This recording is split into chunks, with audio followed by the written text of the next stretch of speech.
Good evening, everybody. We'll get started in just a minute here.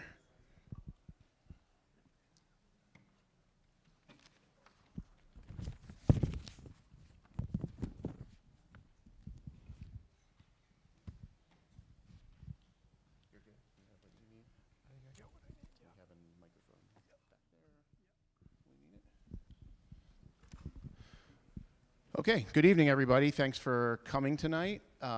This is our second meeting of the Long Range Planning Group, which is sort of a joint venture of the Superintendent's Office and the School Committee, I guess you could say.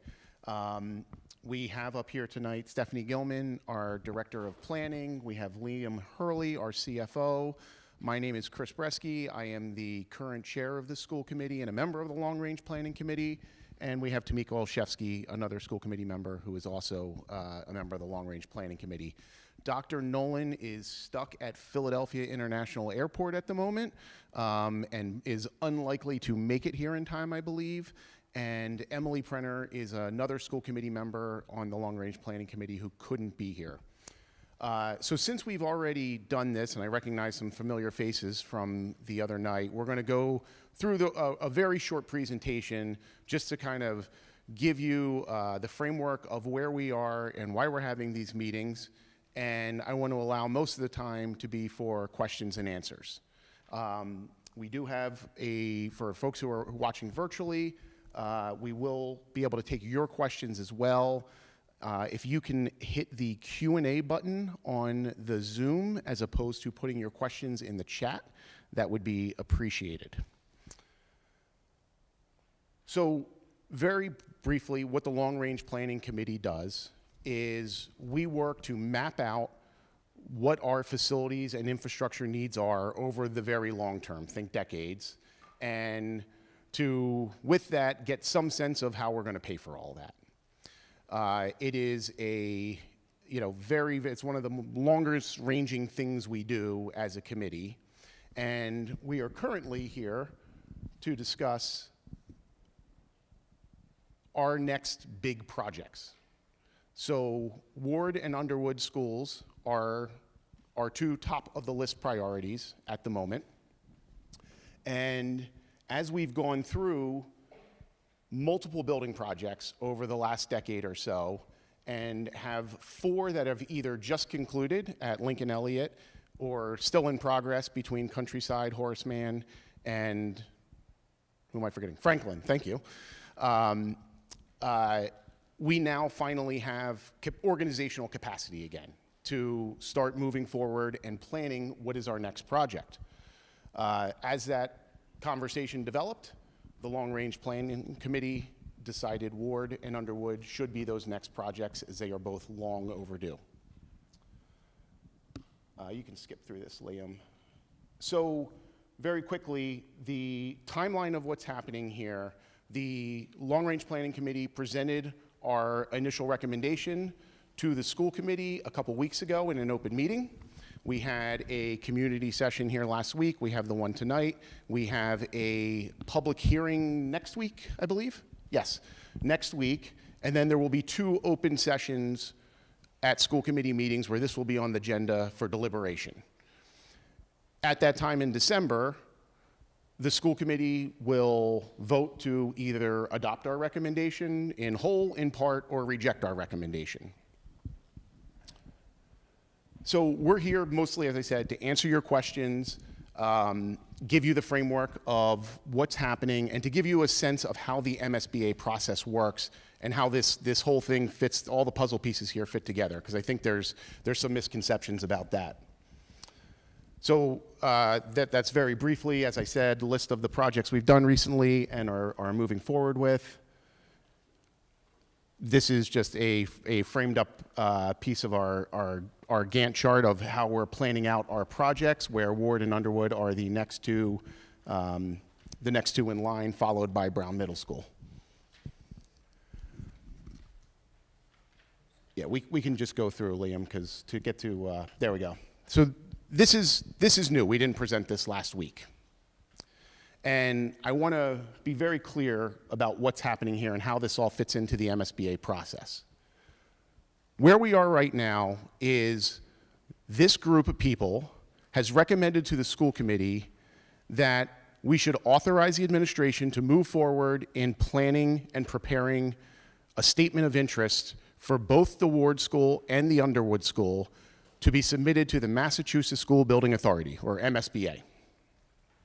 That is a state-run entity that partners with districts to plan, support, and partly fund school building projects, which in Newton typically equates to about 30% of the cost of a school building project that is accepted by the MSBA will be funded by the MSBA. When we vote in December, the school committee is voting to say, yes, administration, go forth and start preparing those documents because they take months of our staff time to prepare. They're quite detailed.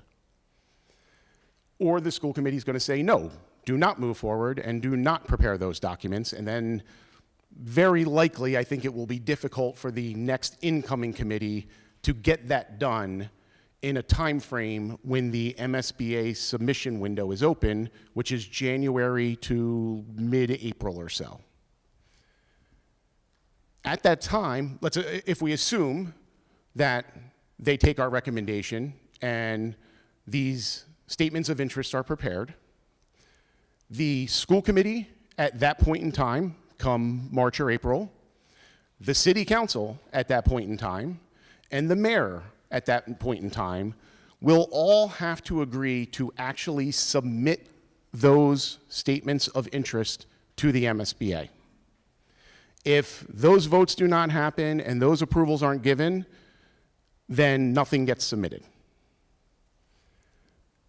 The MSBA can choose to accept our submission or not accept our submission. Typically, in just our experience in Newton, it has taken several at-bats to get the MSBA to accept the submission. And we typically will only have one school building project funded by them at a time.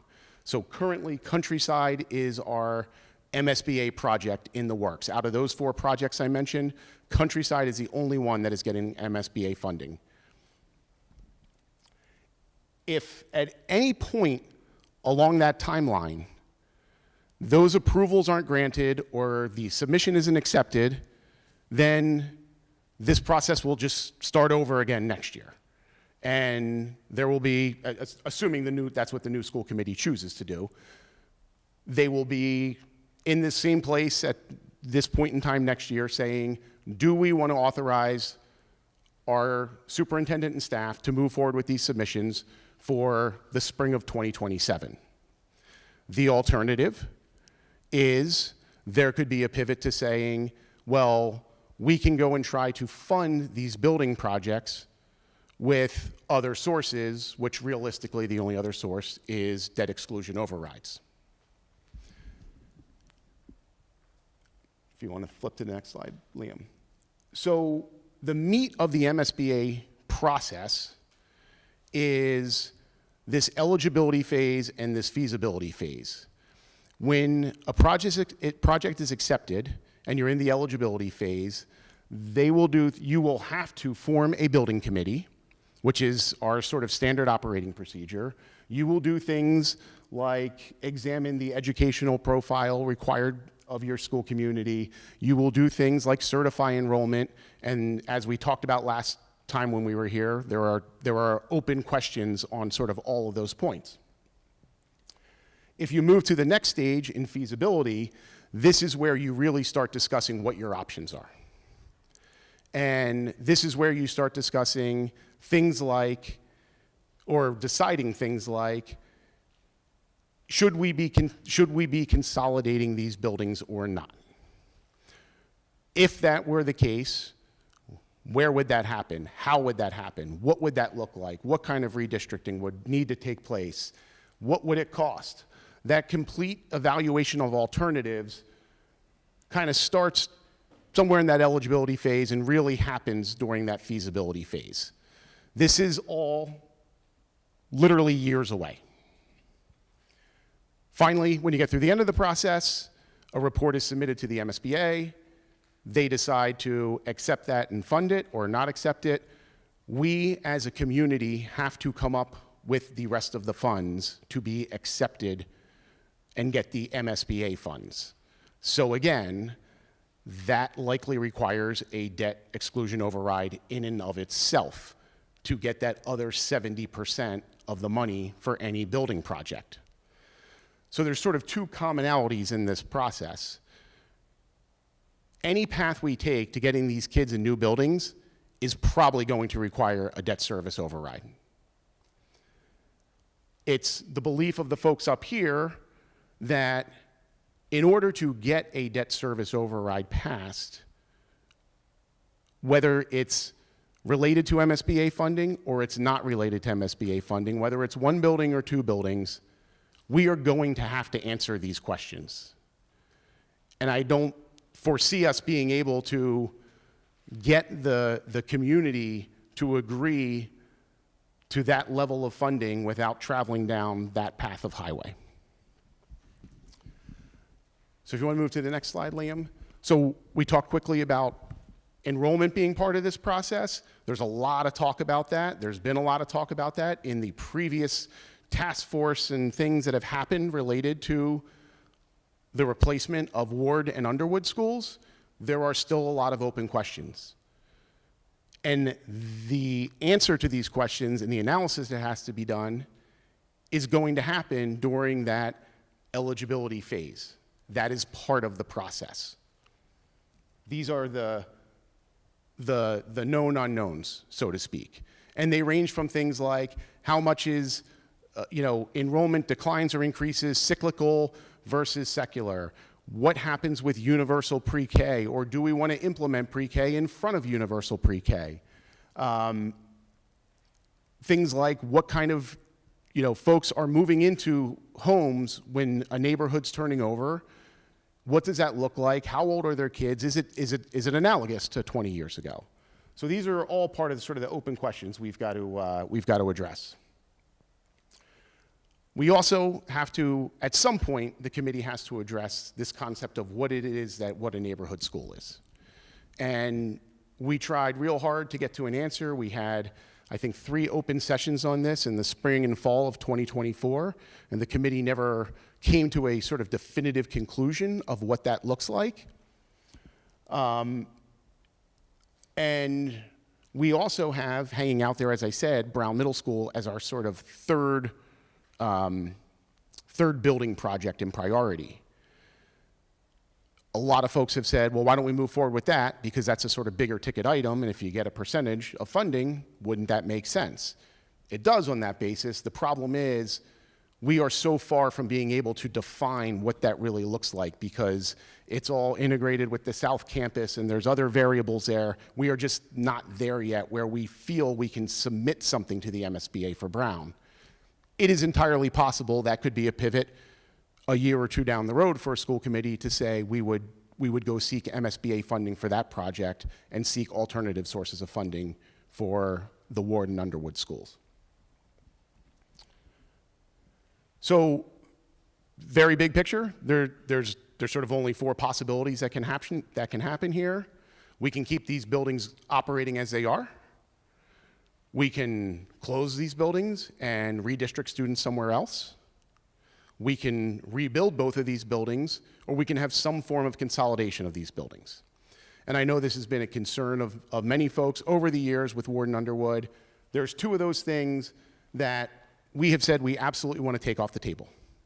We cannot just operate these buildings indefinitely. These, in our opinion, are just not acceptable for Newton students. These are not modern school buildings. They lack the most basic facilities. They have massive accessibility problems. They have system issues. I think everyone who has a parent in one of these schools understands that. My kids went to Pierce. It's not much better. I kind of get it. So we don't think that's an option, that we can just operate these schools indefinitely. The other option we want to take off the table is closing both of these schools.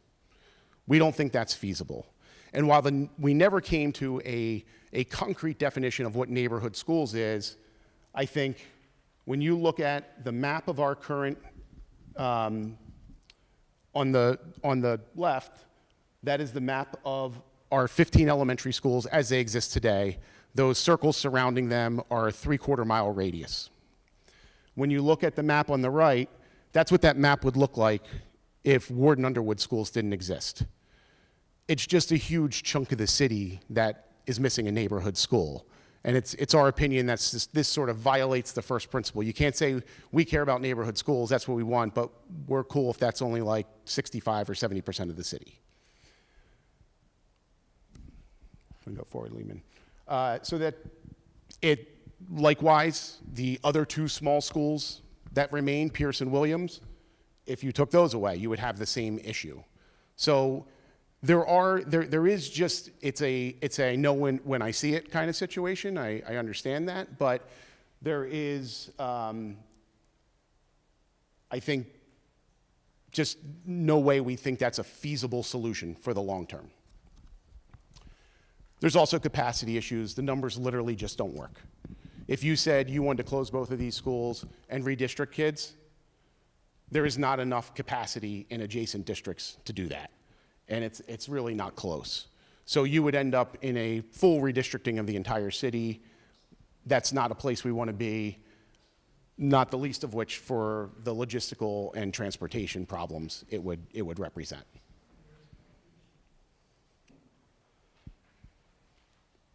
You can skip that, Liam.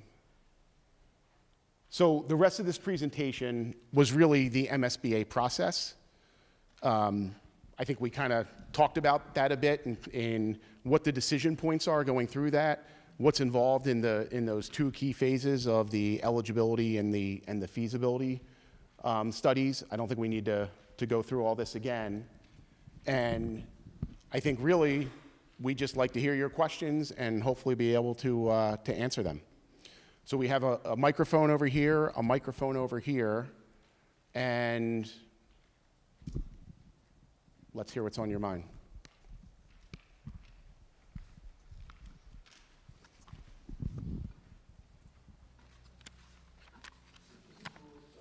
My name is Krishna. I live in this neighborhood.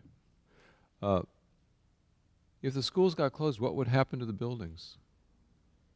Because I know over the years that I've lived here, when going back as far as Mayor Mann, a lot of the schools were sold to developers and turned into condos. And then when the school population went back up, we were caught with our pants down, really. And they had to actually build a junior high school on the other side of the city, right next to another junior high school. And they sold some buildings that were really quite beautiful. I mean, I think the one that's the most impressive is Warren, the huge footprint. I think these demographic projections are flawed. Populations go up and down.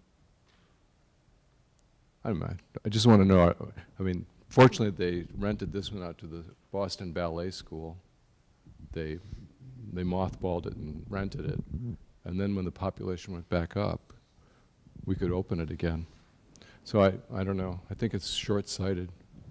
Yeah. So I'll answer your acute question. What happens with the buildings if a school building were to close? The school committee would have to determine that building to be surplus in order for what you're describing with past buildings to take place, where it would have effectively turned over to the city. And what's the name of the group in the city who does that? There's the Land Reuse Committee. And they would then determine what is the path forward for that parcel of land if that were to happen.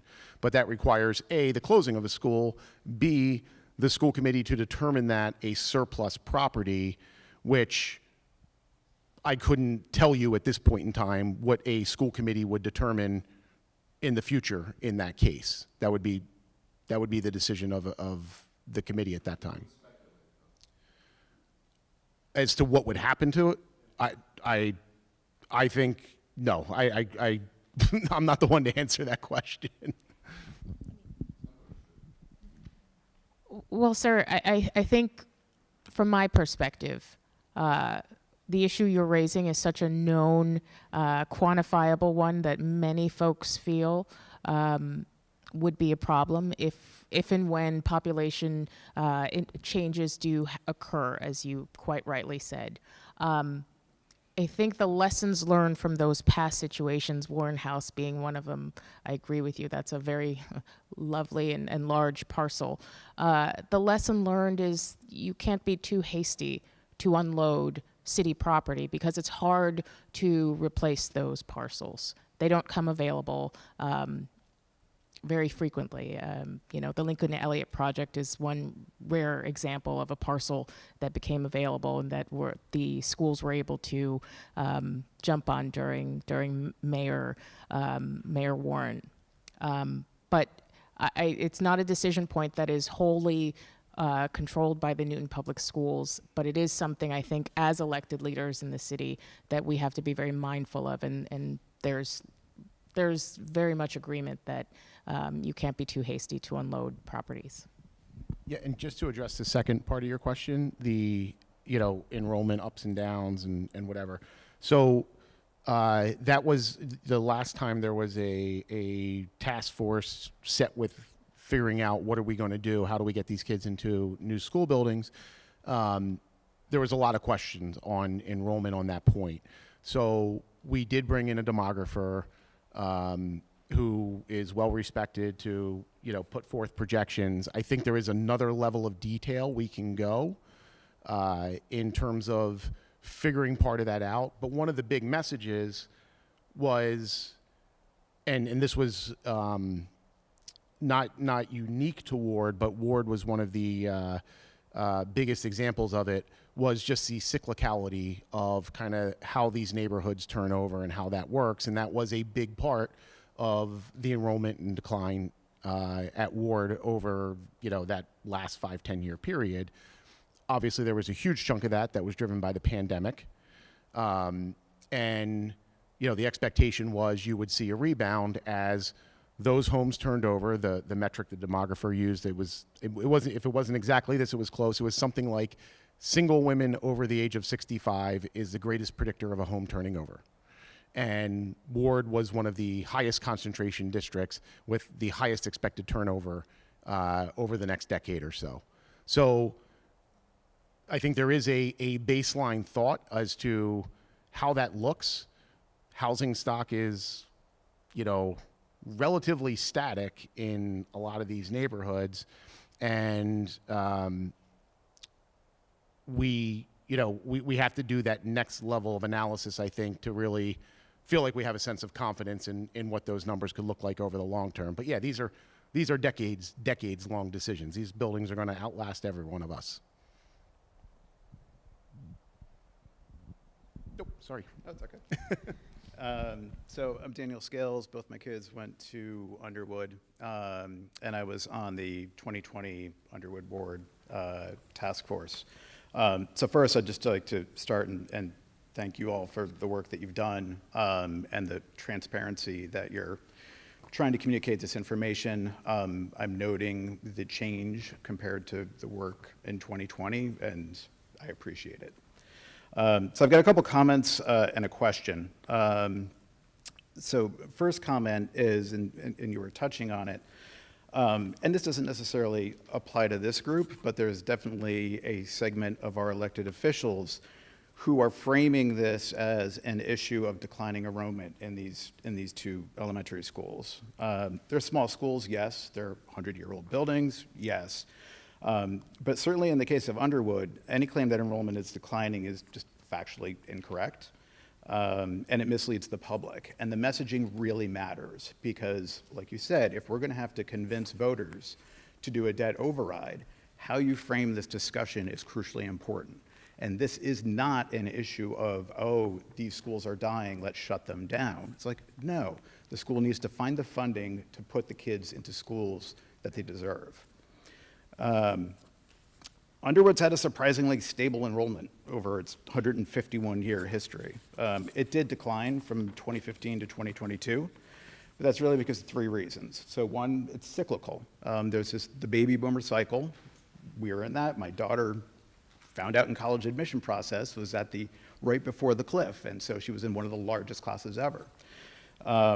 It's going to go up and down, and we're already seeing the increase at Underwood. It's gone up 22 students since 2022, and your projections project another increase of 25 students by 2029.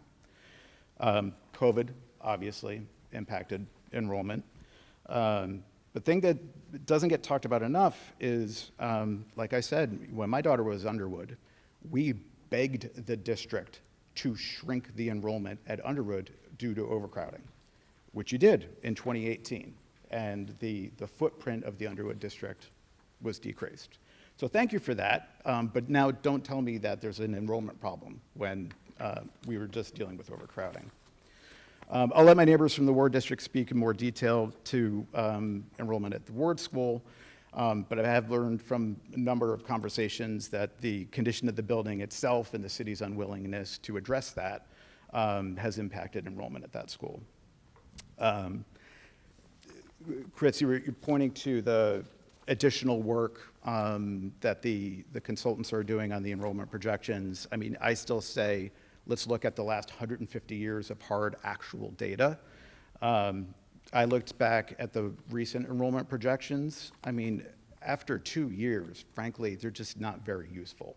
And we're making 100-year decisions here on what to do with this land and the buildings. The February 2021 report, so again, a year into the pandemic, so that was a known quantity.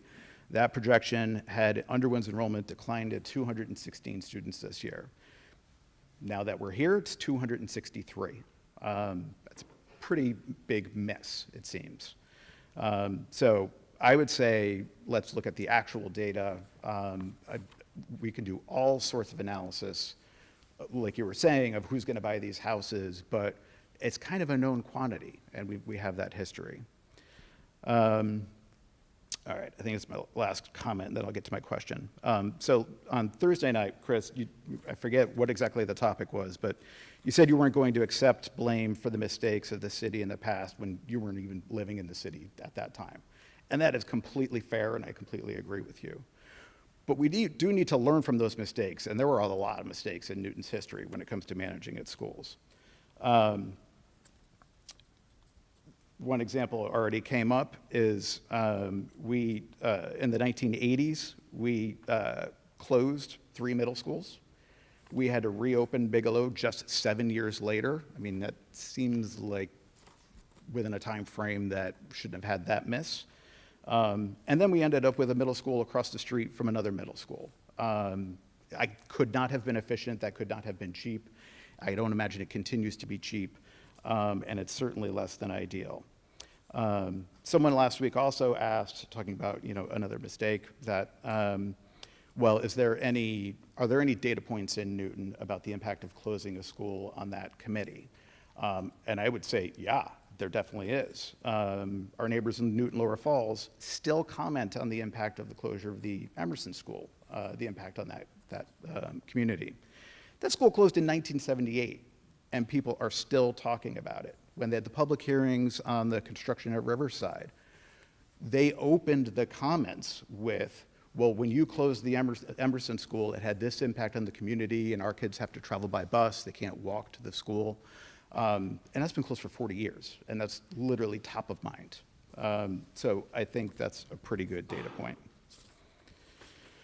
So I guess I'll just finish the comments with, given that history, if we're going to play these games with, the tremendous cost savings of consolidating 2 elementary schools, I would like to see you include the cost of acquiring land and building another elementary school in 10 years, because that seems to be Newton's history with when these decisions come up.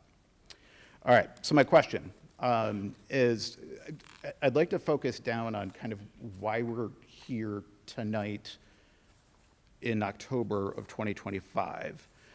What I think I'm hearing is we need to get the process started, and what I think you are recommending is that we should submit and correct my terminology, the statement of interest for both schools and check the box that we're willing to consider consolidating those schools.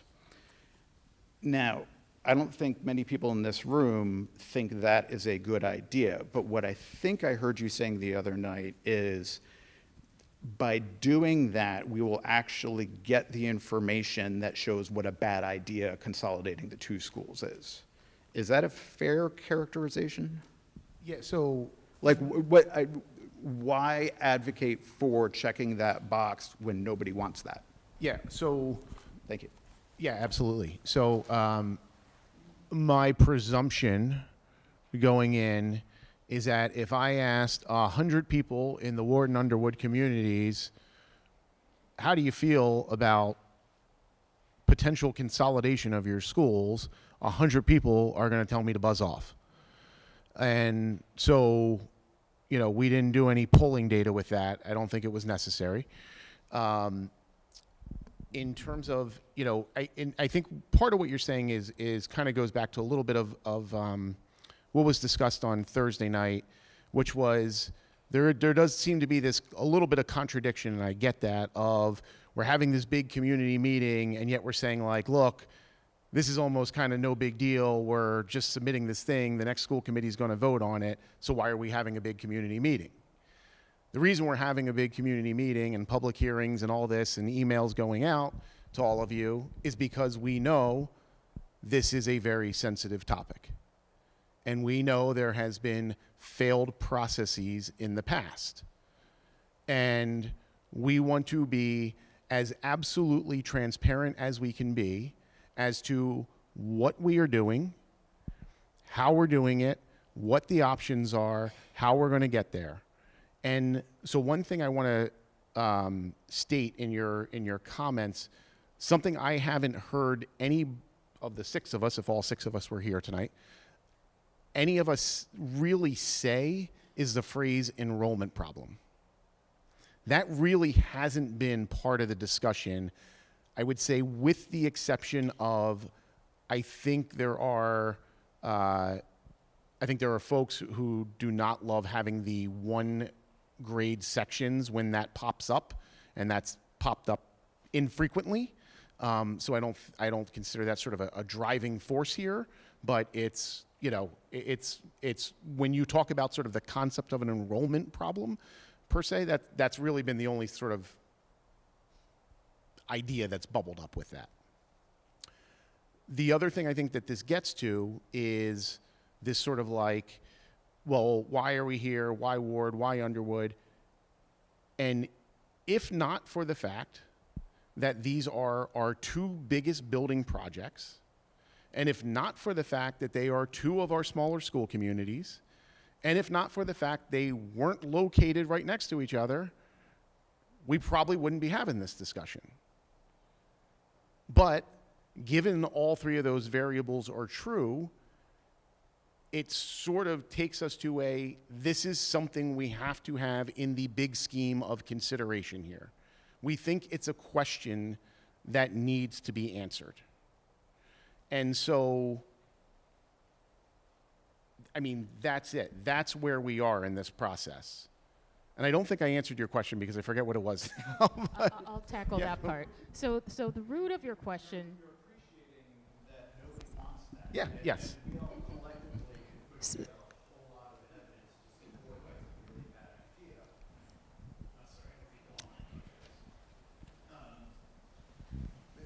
But I guess the vibe that I was getting is that there's a strategic benefit to saying MSBA, we will consider it. And that's the part that I'm not really understanding when nobody wants it. And what if they say, great, then you can consolidate. And we say, okay, well, we're not going to do that. And now we've missed out on the funding. And it feels like there's a poker game going on here, and I don't get the strategy. So there's no poker game, but what there is, and I'm going to cut right through to the root of your question, what there is an openness at the start of the process to consider the options that are that should be considered. It is a reasonable topic of consideration because of the factors that Chris laid out: the location, the geographic location, the age and condition, the proximity of these schools, to consider whether it's feasible to consolidate them. That consideration is by no means a authorization to consolidate. It is by no means an acceptance of the fact that this is the only solution. It's simply an acknowledgement that in due diligence, one must think about whether this is a feasible outcome. And again, getting to the root of your question, if it's not a feasible outcome, it will very quickly be eliminated as a possibility through this process. It's a very comprehensive, very thoughtful process that we have been lucky enough as a district and as a city to avail ourselves of. So I think we lost that point a little bit last time. If it's not a good idea, it will quickly be fleshed out as not a good idea because of impossibility or impracticality or enrollment numbers that don't really line up. This is baked in as a part of the MSBA process. And I want to give the mic to Stephanie because she'll fill it in. I was only going to add that. Are you okay? You're okay. I was only going to add that as part of the process, the MSBA will without a doubt ask us this question, whether we check the box or not, because when you're in the eligibility phase, you go through a whole, they do an independent enrollment analysis, so they will raise the question even if we don't ask the question, even if we don't check the box. So for us, it's easier to, let's put it out there now that we're going to have to look at this. And even if we don't go through the MSBA process, it will likely come up as part of the, discussion and analysis that we do. So I guess the question really is part of that process and sequencing of things, in that I would hate to, and again, I'm sorry, I just don't know what the submission looks like, where it's literally just checking a box with no context. I would hope we could say, yeah, we checked the box and we considered it too, but wow, is it a bad idea for these 15 pages of reasons? I would hope the submission would look like that. So on the long-range planning website, there's actually a copy of the countryside statement of interest, so you can see exactly what it looks like. It's a very long questionnaire, and pretty early in the questionnaire, it has a question. Are you willing to consider? I don't remember exactly how it's worded, but considering consolidation. When we applied for Ainger and Cabot. And I think the question may also still exist, would this project be in response to overcrowding? So they're looking at both sides of it. Mm-hmm. Okay. And just to put the sort of other side of the coin on this, if we said, hey, look, everyone just wants 2 new school buildings, that's obvious. Let's put all our eggs in that basket. I don't know when there's only one person in the world who can move forward with that proposal. That's the mayor at any given point in time. The school committee and Newton Public Schools, we have no revenue raising capability. We have no bonding capability. We can't borrow money. We can't put forward a override to the community. We don't have any of those powers. So let's say 2 years from now, a debt exclusion override's put forward, and we say we're not even going to consider consolidation, and it fails. You're going to be 4 years down the road with nothing to show for it, sitting back here going, how do we get these kids in a new school building, which is desperately needed? Yeah. Well, I don't think anyone would say we're just not going to consider it. The reason people don't like it is because we've thought long and hard about it and looked at statistics and studies and things like that, and we've, I think, independently and collectively reached the conclusion. So I think it would be a messaging, we wouldn't message it that way. If it would be, oh, if you're wondering why we didn't combine these schools, these are the 15 reasons why we didn't do that. And we thought about it. Yeah, I think there's plenty of challenges with that. And the right answer might be we're keeping 2 independent buildings. That's entirely possible.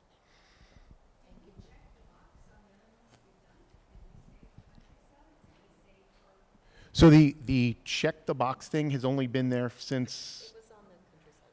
Yes, but it wasn't there like pre-pandemic, right?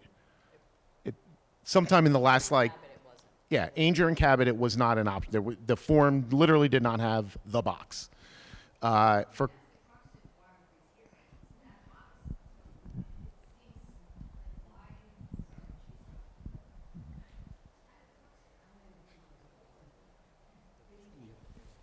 My name is Robin Boger, and I'm president of the Newton Corner Neighborhood Association. I want to begin by thanking you for taking the time to meet with us and for guiding us through the process that you're following.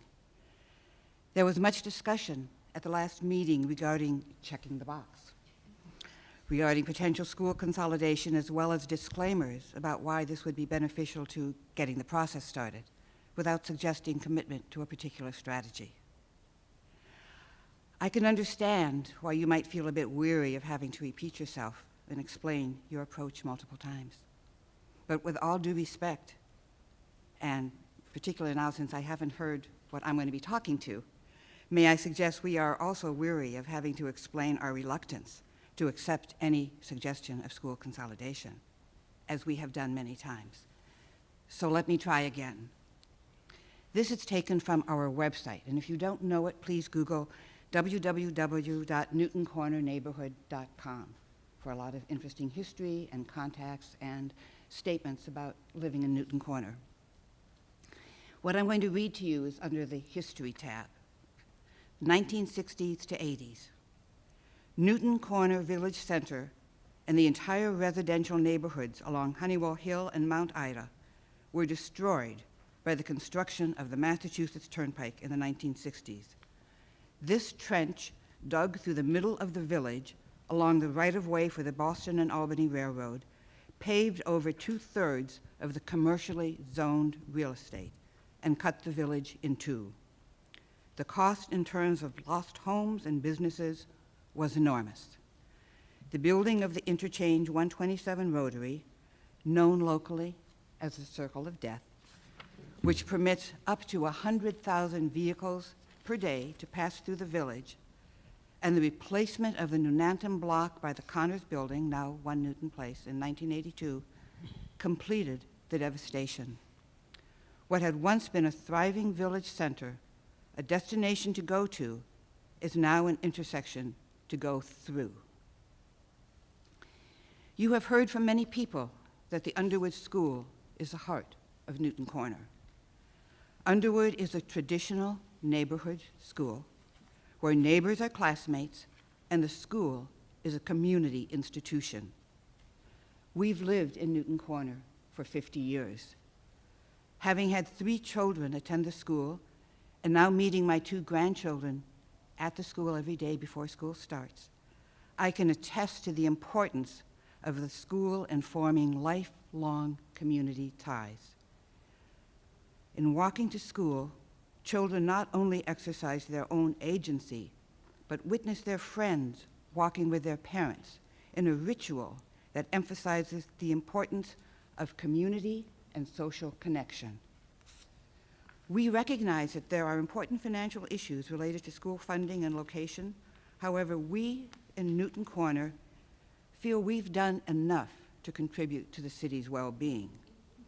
Our village center and the stores that were part of our economic heritage are gone. We have no place to meet. Our children have no shops to frequent for after-school treats, no place to just hang out if they want to socialize. Have you seen the condition of the tennis courts in Burr Park or the playground there? Newton Corner has become the city's revolving door with a microeconomy that primarily services rotary traffic. And to add injury to insult, Eldridge Street has become the staging site for National Grid. Without any consultation with the neighborhood, the DPW hijacked half of the Underwood School drop-off and pickup parking space for months, forcing many parents to either park illegally or park on Church Street. When our city councilors asked DPW where the work was being done, since most of it was not being done in Newton Corner, they did not receive a reply. When I repeated that question and also asked when the work had begun and when it was end, I was told, quote, "We hope by the end of the year and thank you for your patience." That is not good enough. Not only is this disrespecting the school, but Grace Church, the minister, told me that many of their senior parishioners are having a hard time getting to church if they can still come at all, because for months DPW has parked and National Grid has parked their vehicles and laid out pipelines on half of what is typically neighborhood space. And this is not a wide street. Why could it have not been done at Tyler Terrace or any other place in the city? Someone who lived there, because this is not the first time it has happened, asked one of the workmen, "Why are you here? Why are we witnessing this every day?" And the answer? Because the streets where we're working don't want to see our trucks. Quite honestly, we don't want to see them either. So in conclusion, I'm returning to the question that I tried to ask via Zoom on Thursday night. How will the social and emotional benefits of having a neighborhood school, especially in a situation where there are no other places for families to meet and socialize, be taken into consideration when the decision about the Underwood is made? We all recognize that school buildings must be safe, and we do not dispute that structural requisites and modalities have changed in the last 100 years.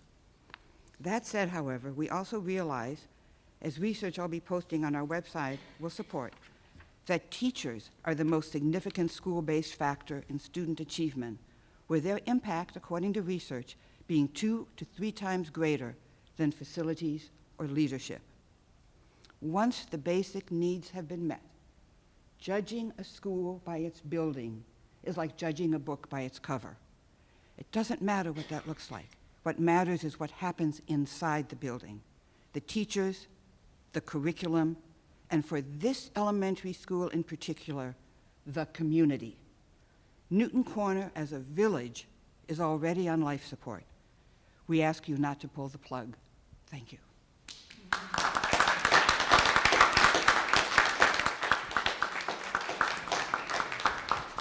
So I will answer the question you asked, which is, how do we take into account the social, emotional aspect of students?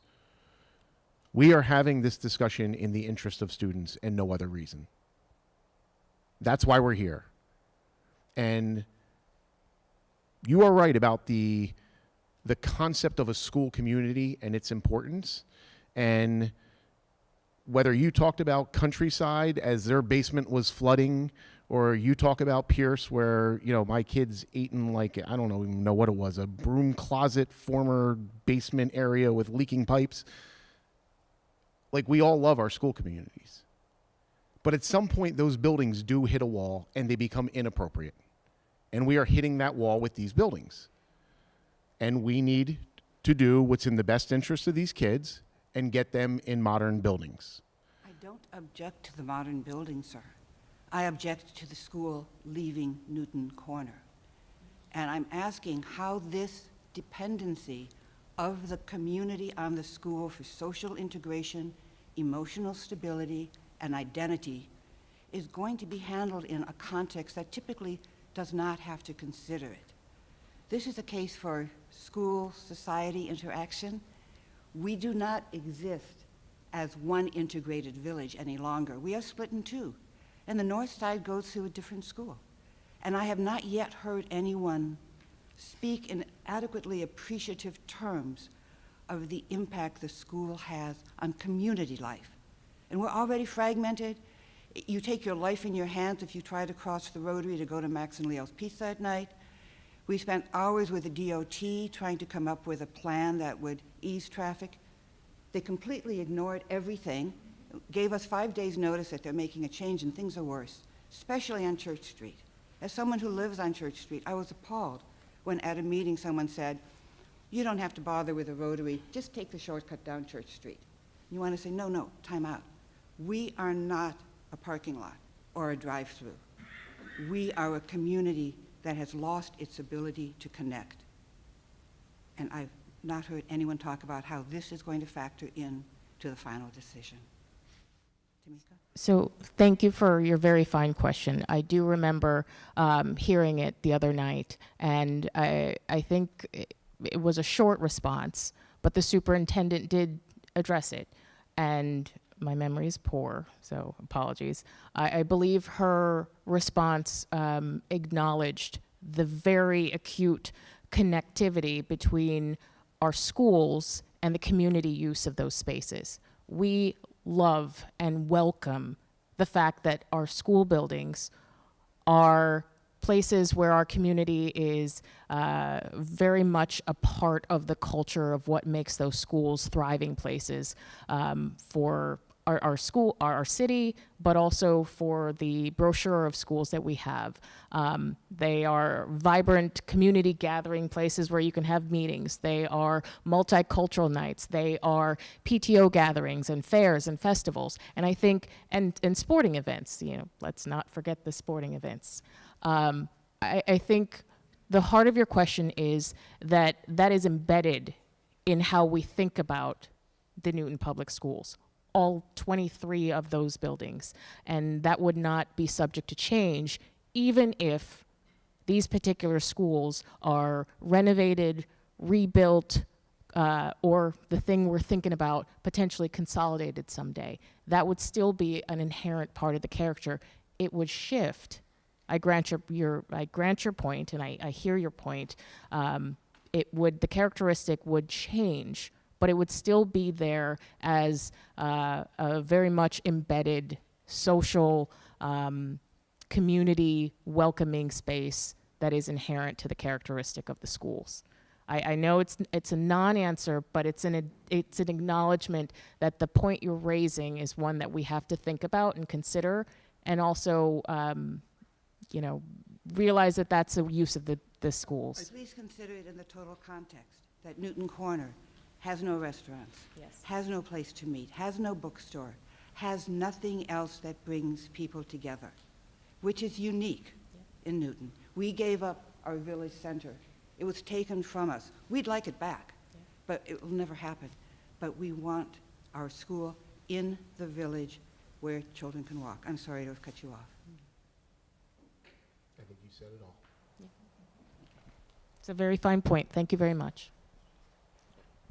I want to come back to some of the points that Daniel Scales brought up and the answers that were given. One of the points was, you know, some of you were not here, were not part of the school committee in 2023 or in 2020 or in years before that. But when you give the examples you did of, if not for the schools being old, if not for the schools being in poor condition, if not for the school districts being adjacent, we wouldn't be here. The other side of that coin that is being ignored is the actual history of how we got here. The long-range planning committee's reports from the early 2010s said very explicitly, we're going to maintain our portfolio of 15 neighborhood schools. We're going to rebuild them in this order. If that plan had been stuck to, we wouldn't be here. There would be no need for this discussion. If Lincoln Elliott hadn't jumped ahead on the list, if without any public statement to the contrary, if David Fleischman had not come out in 2020 and said, we are going to combine these schools together, if not for that, we would not be having this discussion. When this group, even if you're not responsible for those things, fails to acknowledge them, that is a problem. I was on that 2020 task force. I was skeptical, but I was open-minded. That task force stopped because of the pandemic. I was on the task force in 2023 when, at the outset, it appeared that we were going to consider a range of options, and I was open-minded. But it very quickly became clear that there was a predetermined outcome that that task force was set up to reach. And even after we had the kinds of conversations about why it made no sense to be considering consolidating the schools, we were forced to go through that process for months until Anna Nolin started her job, and one of the first things she did was ask the school committee to put a stop to it. So when you try and get into another one of these processes without acknowledging even how we got here. That is a problem. It makes it hard to control the messaging. It makes it hard to convince the communities of Ward and Underwood and the larger Newton community that there is going to be a point to funding the construction to rebuild these schools. Even this process right now, the credibility of it has already been undermined. It is already compromised. To give a few examples, right? We still have Mayor Fuller, right? And, she's talking about closing schools as a lever to address financial issues. At the September 24th school committee meeting, she uses her bully pulpit as the mayor to talk about how difficult it's going to be to try and fund all these schools, giving people the impression that it can't be done, that consolidation is the only path forward. We have Paul Levy suggesting, and maybe these were just incorrect assumptions on his part, I'm trying to assume good intentions here. He says, surely the MSBA will look upon our application more favorably if we check the box to consider consolidation. We've known for years that the MSBA is trying to force larger schools to be built. We have no evidence at all, and Anna acknowledged this last week, for how checking that box or not checking it will affect how the MSBA views that application. We know from Countryside, where a 340 student enrollment option was approved by the MSBA, that we don't need to submit designs for 450 or 500 person schools. When no one says a word to try and contradict those sorts of comments, when that misinformation or those incorrect assumptions are allowed to spread, it colors the whole rest of the discussion. You have people in these communities, people throughout the rest of the city, who come into these discussions with just entirely wrong assumptions about what's going on. It creates a presumption that consolidating the schools is a serious option that is going to be even perhaps favored. And that is a fundamental problem. So even if it is your belief that in order to have a debt override get passed by voters in a couple years from now, all of these things really need to be addressed to set the record straight. And our new mayor and our new school committee will be the ones who will have the responsibility to make that case to the voters. To have this mayor and this committee, with what has already happened in this process, try and move forward and say, we are going to check this box to suggest that we'll consider consolidation, and that's the only thing going on. The optics of it are horrible. So the simplest thing that you could do, I think, is there anybody up here who thinks that there is the chance of getting an application to the MSBA accepted this year is non-zero, or any higher than like snowball's chance in hell? Highly unlikely. Okay. So no matter what we put on that application this year, we could draw a picture of Mickey Mouse. It's not going to affect what happens this year. They're not going to get accepted. The new school committee and new mayor are going to go through this process again. You could choose to check the box because of the reasons that you've described, even assuming that those are really valid reasons. The optics will be terrible. The communities are obviously extremely upset by the idea, and nothing will come of it, except for angering all of us and creating this presumption that there is really a good reason to be having that discussion about consolidation. Or you could choose to not check the box. It's not going to make the application any less likely to be accepted. It's going to make everybody here calm down and not be so upset.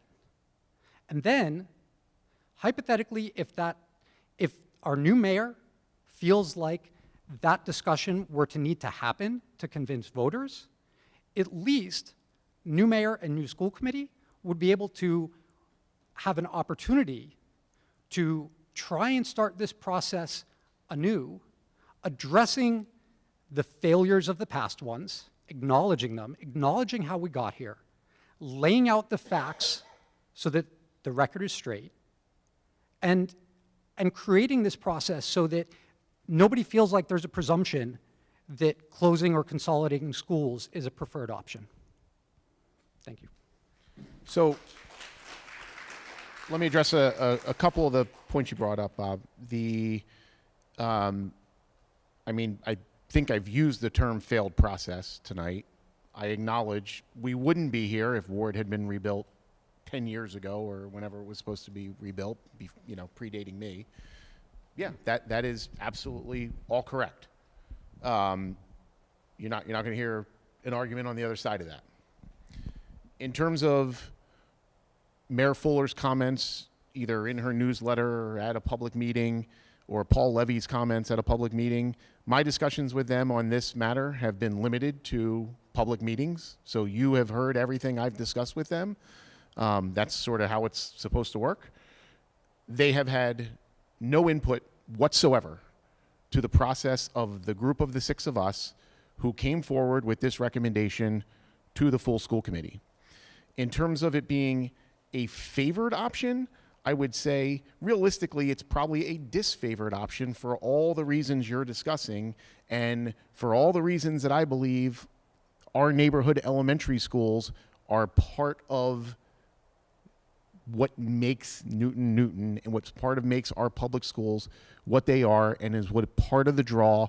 And if you want to see my opinions on that, there is a June 22nd, 2024 memo I wrote to the school committee trying to define neighborhood schools, and my views are presented clearly there, and you can feel free to follow up with me on any questions with that if you like. In terms of it being a serious option, I think it is a serious option. It is something we have to consider. We would not be doing our jobs if we just said, let's forget that these are smaller communities that both need to be rebuilt and are right next to each other, and we're just going to plow forward and not even consider any other option than we are going to rebuild both these buildings. God damn it, I don't care what's getting in our way. That's not us. That is not a serious option. This has to be. It's not illogical that we would consider this, and we have to consider what all the risks and all the challenges and all the problems of that are. And we talked about some of this the other night.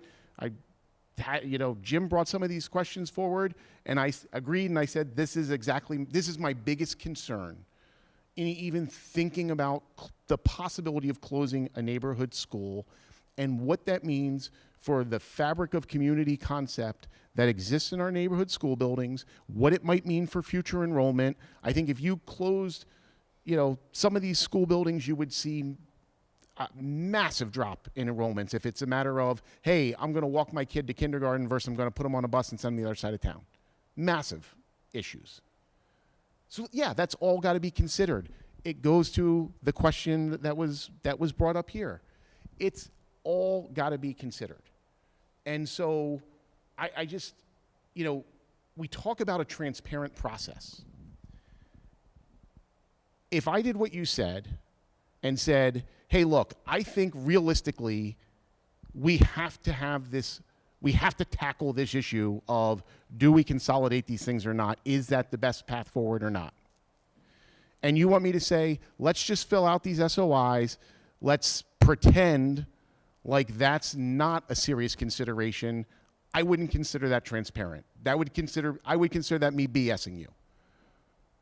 Just like you feel has been done to you for the past 15 years when it comes to talk of these school buildings. So I don't want to BS you. I don't want to BS anybody. I want to hear, look, I don't want to see school buildings close, but I think we have to be realistic and say, this is something that has to be a consideration. If for no other reason, then you're never going to pass an override if you don't make the case. And I'm going to say, once again, if this option is not a good option, not a reasonable option, not one that can be achieved under any God-given condition under the sun, it will very quickly be ruled out very early in this process. That's the beauty of what we're putting forward. We are making a concrete, deliberate step to say, Ward, Underwood, we acknowledge, I'll say it again, we acknowledge the failed processes of the past. It is your turn for something positive to come. We're not predicting what that positive thing is going to be. We can't at this stage. What we can do is have our eyes wide open to the possibilities that may come from this process and be willing to say, hey, MSBA, if you're going to give us 30% of the cost, we are certainly going to come knocking on your door. And in knocking on that door, we're going to have our options on the table. We are not going to rule anything out because we know this process will do that for us as we go through it. I believe that there have been mistakes with regard to our approach for these two schools. You have been passed over. The community is riled up, justifiably so. You are anxious, you are scared, you are nervous about the character of your neighborhoods and what this potential change could do to it. We get that. I think every single person here gets it, understands it, and acknowledges it.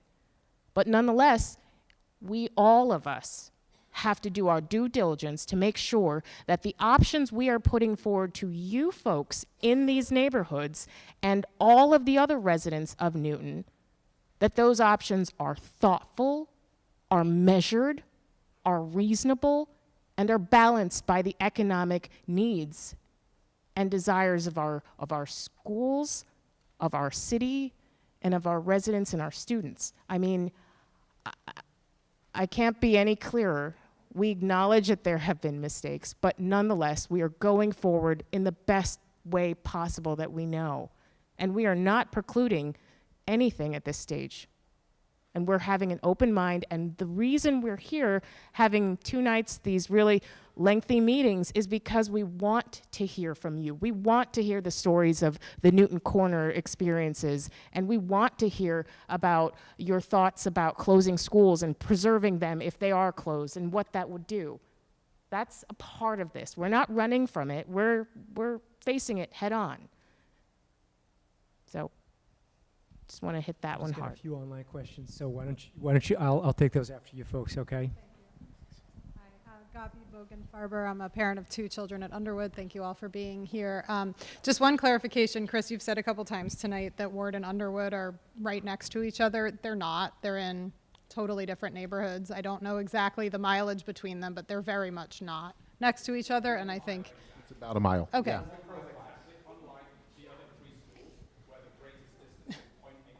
Okay, thank you. Yeah, So, it's about a mile. thank you. And so I have a couple of questions. I've been in Newton since 2017, so I don't have the long history that others have shared. I'm learning a lot tonight, so thank you.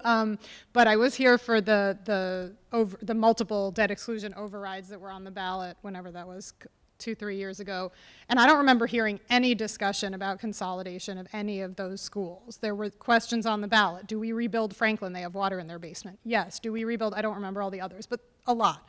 And the voters said yes. Now, there was a different override that we didn't pass, which I won't go there tonight.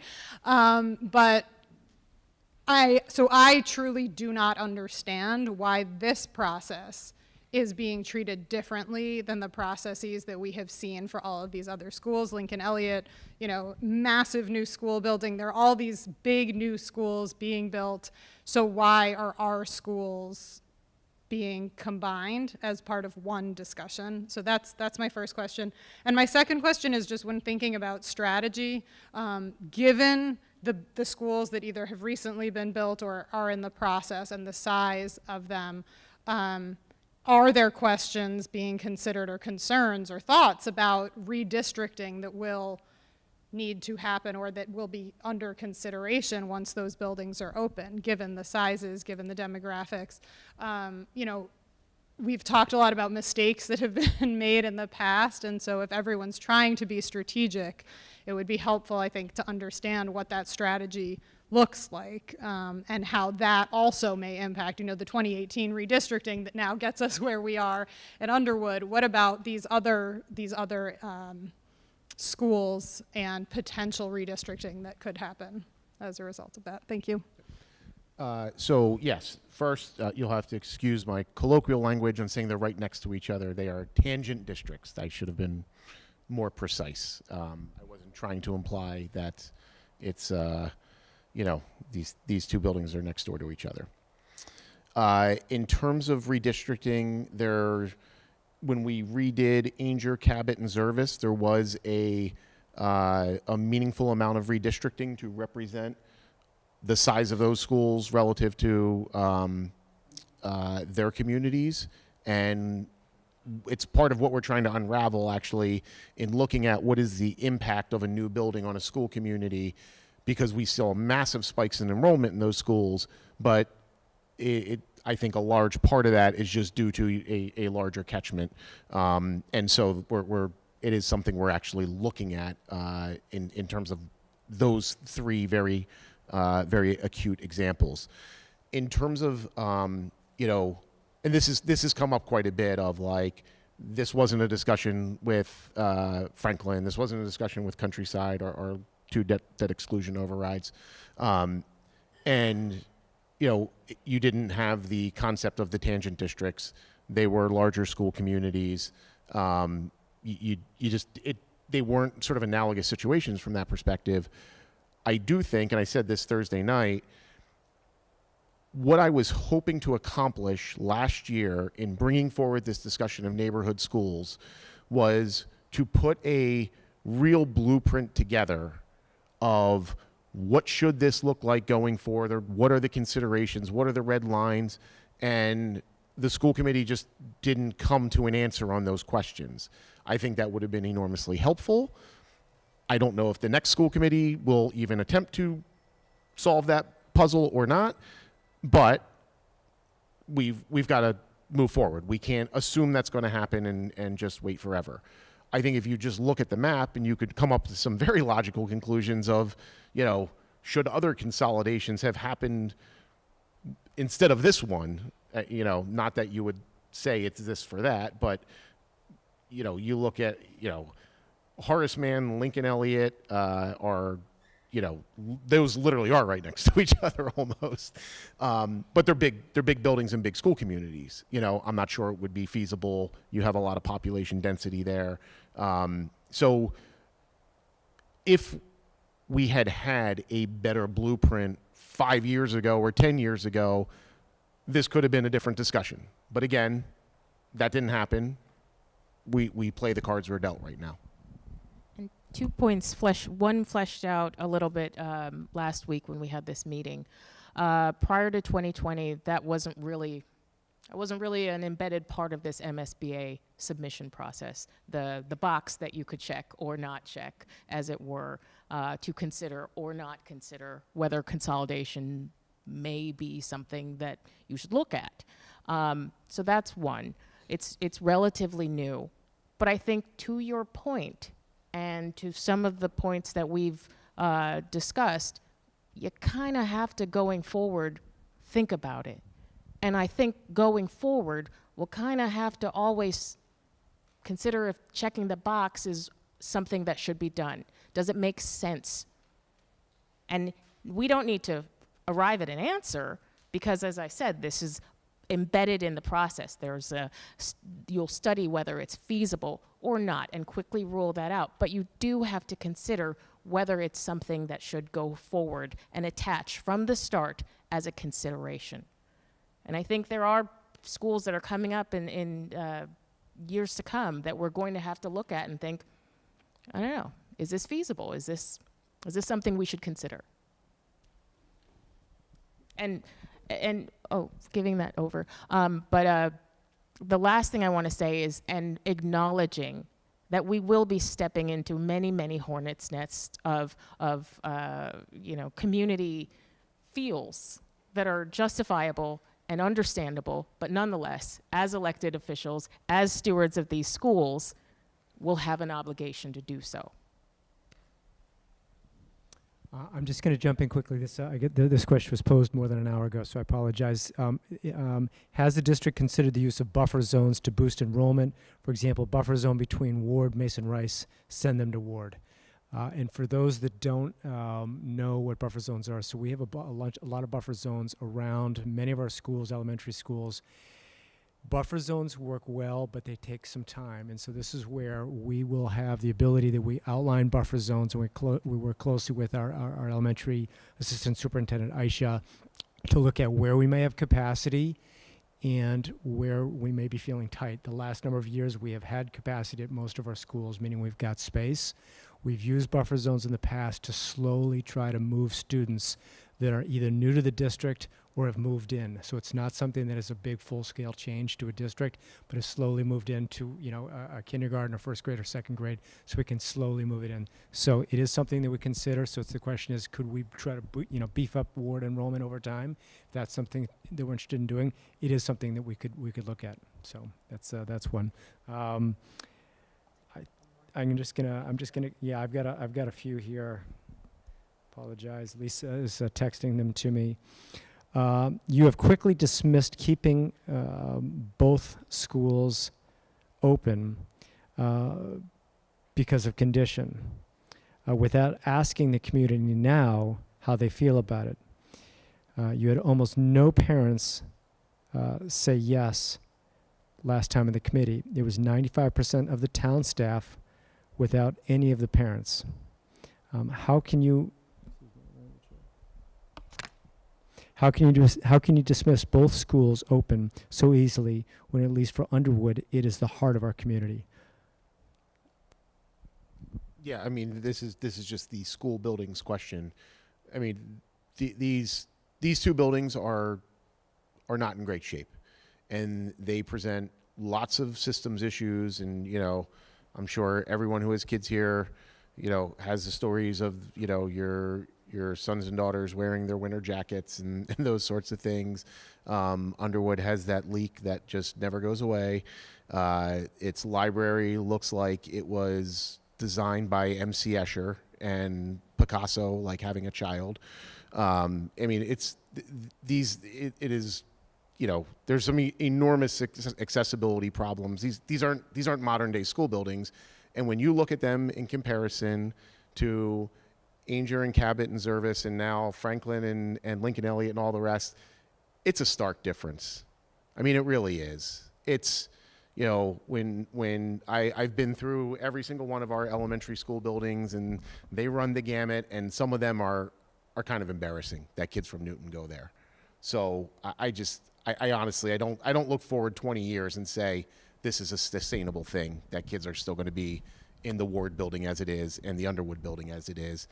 And just in terms of, hey, why don't you do the fixes to those things? Once you start making fixes to these buildings, because it's a question I've asked Josh Morse, our buildings commissioner, like 1,000 times, of let's not do this $80 million projects, let's do more $20 million projects. And he has a very good answer to it, which I hate, is that the moment you start doing that $20 million project, it doesn't even cover the cost of like the systems, the sprinklering, and the ADA compliance. Like, that's $20 million. And you've done nothing to fix the educational spaces. Last one here. If it's reasonable to start the process by submitting a consolidation application, why is it not just as reasonable to start the process by rebuilding both schools? So same. Yeah, it's the same question I said earlier. You can look. We can start the process that way, and to me, that is me being dishonest with you. That's me blowing smoke and saying, no, I don't think consolidation should be something that should even be on the table or discussed. We will not consider it.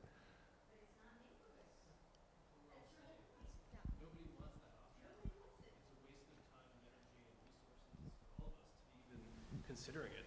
Do you want to hop up to the microphone? Folks online can't hear. I was just saying, nobody here wants that option. That's what we're telling you. We don't even want to consider it. It's a waste of time and energy, and frankly, at this point, I haven't been around for all the history, but it seems really unfair to the folks who have been passed over for years, over a decade now, paying their taxes to watch these other schools get renovated or rebuilt or whatever, and then now it's our turn, and oh, sorry, you're only going to get a new school if you're open to considering consolidation. Like, no, we don't want that. That's unacceptable. Okay.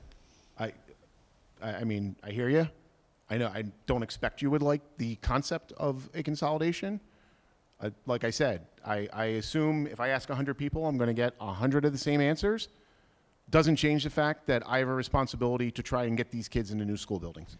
I think everyone's in agreement that we need new school buildings. Well, can we Yeah. go to the question that was here and we'll come back to? My kids and my younger brothers went to Ward School, and in fact, they had the same third grade teacher. So that is how deep this runs for me.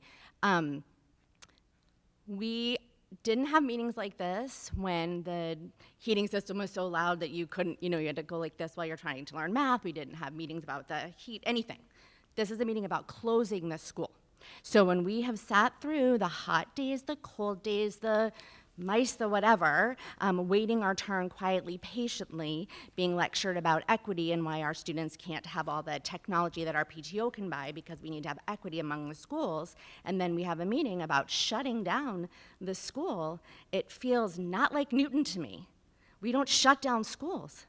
In Newton in 2025, we can do better, and why don't we find out why the kids aren't coming to Ward School? Why don't we build it and they will come? Why don't we have a little bit of faith that we can get these kids back and create a larger, thriving community instead of the small, thriving community? And I definitely resent sort of this idea that Underwood and Ward would be pitted against each other with someone coming out the victor. That is sort of the opposite of where I think we should be building the city. We are, yes, 13 distinct villages, but it's very important the interrelationship between them all, every single one.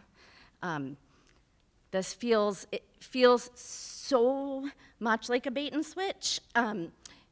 There is definitely a broken trust somewhere in here that when we are approving, checking a box, where does it go from there? Because you keep saying if it's a good idea, if it's a bad idea. Who's determining that? Because we, give us the second opportunity. If you would like to do all the research you'd like to do, I would welcome that. Please, by all means, do research and then let us see that research up to date.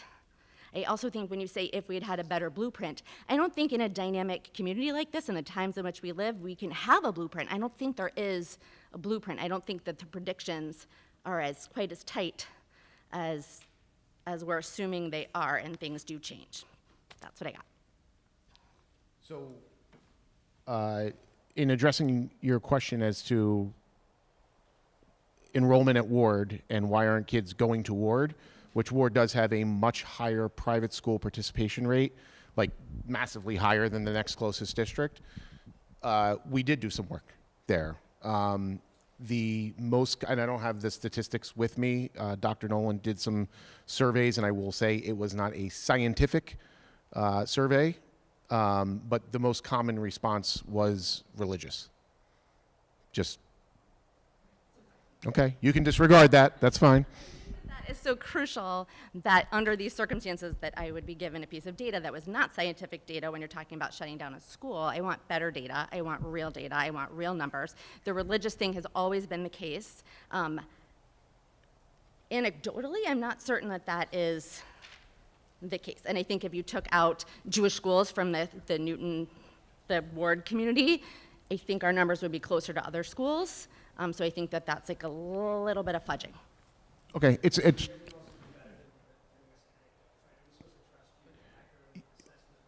forward, if we vote to consider this, we Can I answer her question first?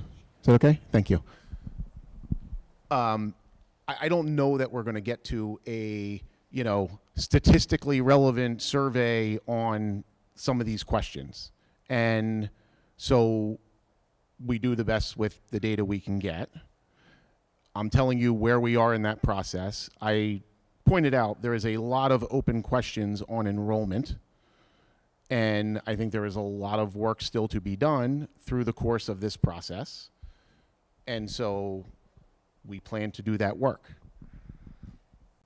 Also, can I say, we are not, in my opinion, and I should hope in most of your opinions, we are not having a discussion about closing schools. What we are having a discussion about is the start of a process which will, hold on, let me finish my point, Manu. Manu, can you please- Manu, let can me you finish my Let her point. speak. Come on, man. Again, I started by saying this is my opinion, and I hope it's the opinion of others. If you don't have that opinion, you are welcome to.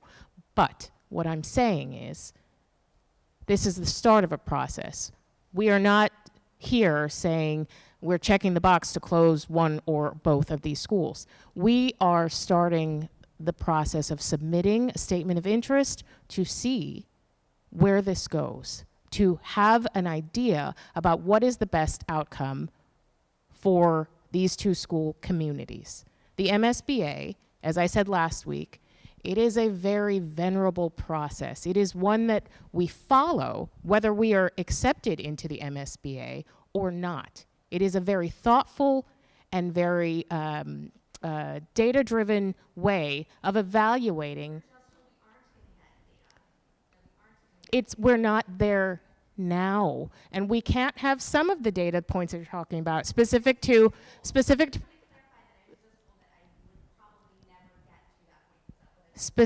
private school, why people choose private school over public school. Some of that data we just simply don't have a clear picture in. We cannot survey every single person who chooses a private school. They can participate if they'd like to, but we can't force them to say, well, why are you choosing a private school over the public school? It's a right that people have, and some folks have exercised that right. What we can do is capture the numbers of folks who have chosen that, and always. So again, this isn't a discussion. No one is jumping 4 steps ahead. We are at the very inception. We have never, ever, ever submitted Ward or Underwood to the MSBA. Not in any of the failed past start-stops processes. This is a very positive step in a new direction, and hopefully the right direction. And believe me, if I can look at Countryside and Franklin and all of the other schools, Ainger and Zervis, it's going to be a good final result. We don't know what that's going to look like yet, but it's going to be good. It's going to be in the best interest of our students and certainly of the community. Everything, educationally, financially, it all has to be considered. It's my job, it's his job, it's these folks' job. It is all of our jobs as tax-paying residents of this city. We owe it to ourselves and our students to make sure that the result is fantastic, and we have lots of examples of what fantastic schools that have been gone through this process look like, and it's fantastic school buildings, fantastic school communities, one and the same. And we're trying to get there. This is the start of that process, ma'am. Good evening. My name is Michael Glenmullen, and I'm here with my wife, Carly. We moved to the Ward School District about 3 years ago, and we really planned our life around being able to walk to Ward. That was by far and away the single biggest factor when deciding to buy our home versus the other towns that we were considering. We now have a 2-year-old and another child on the way. Like many young families, we chose Newton because of the neighborhood schools and how it feels like this heartbeat of daily life, and we wanted to be part of that. Not just walkability to school, but also the playground meetups after school, morning drop-off routines and pickup rituals, and the web of friendships that grows from all those small moments. I'm also a real estate agent, and I see families all the time come into town, and they consider Newton as one of their strongest options, mostly because of the strong schools embedded in these very strong, stable, and walkable communities. For example, I have a friend who just moved with his wife 2 blocks away so that their young children can attend Ward soon as well. And I believe that even a hint of uncertainty around the future of Ward and Underwood will have a negative impact immediately. So my recommendation is clear, and I want to be upfront about it. I'm here asking that you submit statements of interest for both schools to the MSBA and do not check the consolidation box. Nobody here wants it. It's a waste of time and energy and resources to be discussing this option. I really don't know where the impetus is frankly coming from. It seems maybe financial or this open enrollment question, even though that seems to be answered. There's no enrollment issue. The other thing that I take a little issue with is I don't like that this is being framed as we're just exploring options. I think it's important not to be mistaken that checking that box is not a neutral action. It clearly signals an openness to potentially dismantling one or worse, two of our thriving elementary schools and the communities that surround them. We're talking about top 6 school in the state, some of the best elementary schools in the country, and we're considering consolidating them. It just doesn't make any sense. And once that door is opened, it can be very hard to close politically, procedurally, and emotionally for the families who live through those months and years of uncertainty. That also creates hesitation in other families who are considering Newton, Brookline, Lexington, Belmont, et cetera, when they're considering moving here, if there is this cloud of uncertainty. Far from a harmless decision, checking the box to consider consolidating is a high-risk step that carries immediate harm and the potential for long-term devastating, irreversible consequences to the Newton we all know and love, and that's not a hyperbolic statement. Ward and Underwood are consistently ranked among the very best, so we're not fixing a broken system here. We're simply repairing aging buildings to preserve a system that we know works exceptionally well. And then, as important as all of that is, I think one of the most important things that's been underemphasized through all these meetings, and I watched the previous one, which is the basic issue of fairness. As we discussed, and that's where I jumped in earlier, Ward and Underwood families have waited throughout years of other capital projects. They've paid their fair share during those times, only to reach their turn to be told that they have to consider consolidation as an option to get the same treatment they paid for their neighbors in another community to get. It's just simply not fair. And I know it wasn't your fault or anybody here who'd made those past mistakes, but it's also not the residents of Ward and Underwood's fault. And we shouldn't be taking the burden for that. It's not fair. And also this whole rush, this whole thing feels very rushed. I only found out about these meetings a short while ago, and it compounds this sense of unfairness. Compressing these timelines to force us to just check the box because the decision will be delayed is really pressuring us without having fair time to deliberate. And it's unfair to the future school committee as well because they will be stuck with this problem right as they begin their work, forced to wrestle with this option that the residents clearly never wanted. So let's avoid all that. Let's enter the MSBA process without dangling the prospect of closing one of our beloved community schools. And that's really what I wanted to say. In response to FAQ number 8, why not rebuild both schools separately, which should be FAQ number 1? The answer that was provided said, because we're going to have to at some point consider consolidating, but that doesn't mean we have to proactively suggest we're willing to do that now. If that's necessary down the line, we can do it at that point, but we don't have to. That doesn't mean we have to do it now. And I've also heard people saying we wouldn't be doing our job if we didn't explore all the options, and this sounds prudent, but the truth is it's not. You're not obligated to explore options that the community overwhelmingly rejects and that clearly run counter to the student welfare and neighborhood vitality. Just because the MSBA might ask us down the line doesn't mean we have to say it now. And just because it's logical is also not a valid reason for spending all this time and energy. It's really disappointing in a way because it seems like the decision has largely been made the way everybody's talking, and that this decision to check the box is an option that we want to explore, but we don't. So it seems like you have some priority beyond what the residents want and beyond what we all know is best for the students, which is not consolidation. No one in the community wants this, and you say you want to hear from us. Well, we're here telling you these are the families. We don't want consolidation. It's not fair. And doing your due diligence doesn't mean entertaining ideas that we know are self-defeating. It means eliminating them early and responding to what the community wants. So the families are telling you now clearly, we don't want consolidation. It's not acceptable. And even entertaining the idea of consolidation is not acceptable. So in closing, I urge you to submit the SOIs for both schools and do not check the consolidation box. Our school system is not broken, far from it. Let's not rush There's no big rush here to reinvent the wheel. Our system is thriving in many ways. Let's fix the buildings and preserve the neighborhoods as they are. It's as simple as that. So we keep Newton's elementary schools the jewels that they are, and we don't risk going down a path that we already all know is wrong. Thank you. So I guess just the one or two things I want to quickly respond to there, and it was a lot. This concept that like a decision has been made amongst the six of us, we have decided this is the recommendation to put forward to the school committee.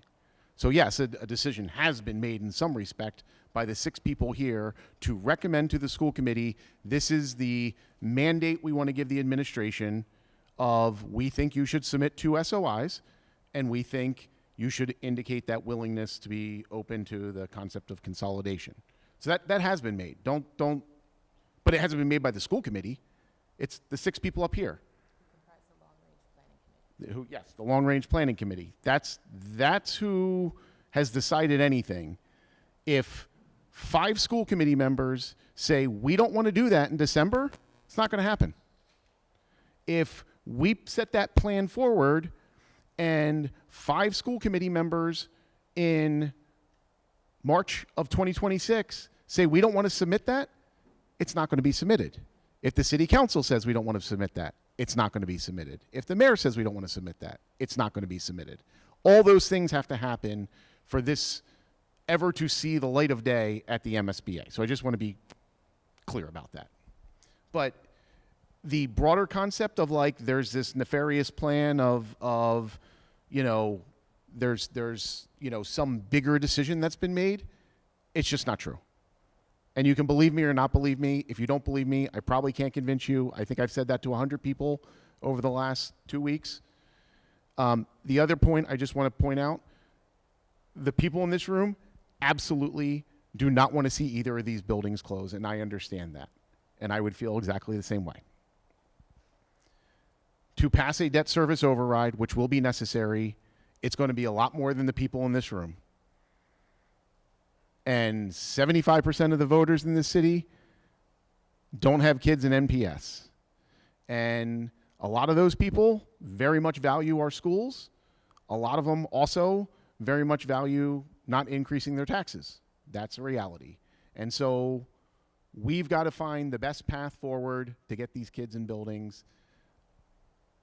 I don't disagree with most of what you said, but it is bigger than just the people in this room to get done what we're set out to fulfill that mission in the beginning.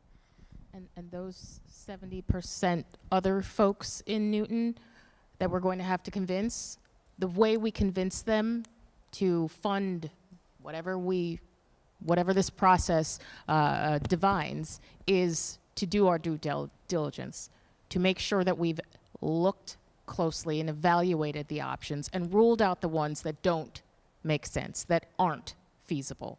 If we haven't done that, our case that we put forward to the rest of our community, it's not as strong. But I take your point, and let's keep going. I think over here and then over there. Yeah, I don't imagine I'm going to change your mind either. But let me answer a question that you asked before, which was, what if we go down this road of saying we're not willing to consolidate, and we try this for a year or two, and it doesn't work out, and we don't get the money, and then where will we be? And it's 2 or 4 years later, and what good did that do us? You tried. You tried. Like you said, you don't want. Like you said, you didn't even ask the community what they want, because you know everybody is going to say they don't want these schools to close. So we understand that maybe they're going to get consolidated. We understand that maybe that's going to happen. It should be a last resort only. I've also heard talk of a responsibility of elected officials. Your responsibility is to listen to your constituents and to fight for them. And if all that happens is we go through this for 2 years and we're in the same position we are now, you will have built an enormous amount of trust, which I think you can probably admit to the fact that there isn't a lot of that going around when it comes to this issue right now. And maybe it will work. And maybe fighting for the community will actually show some good results. So that's the answer to your question. Why try? Because we elected you to try. So, that's all I can say about that.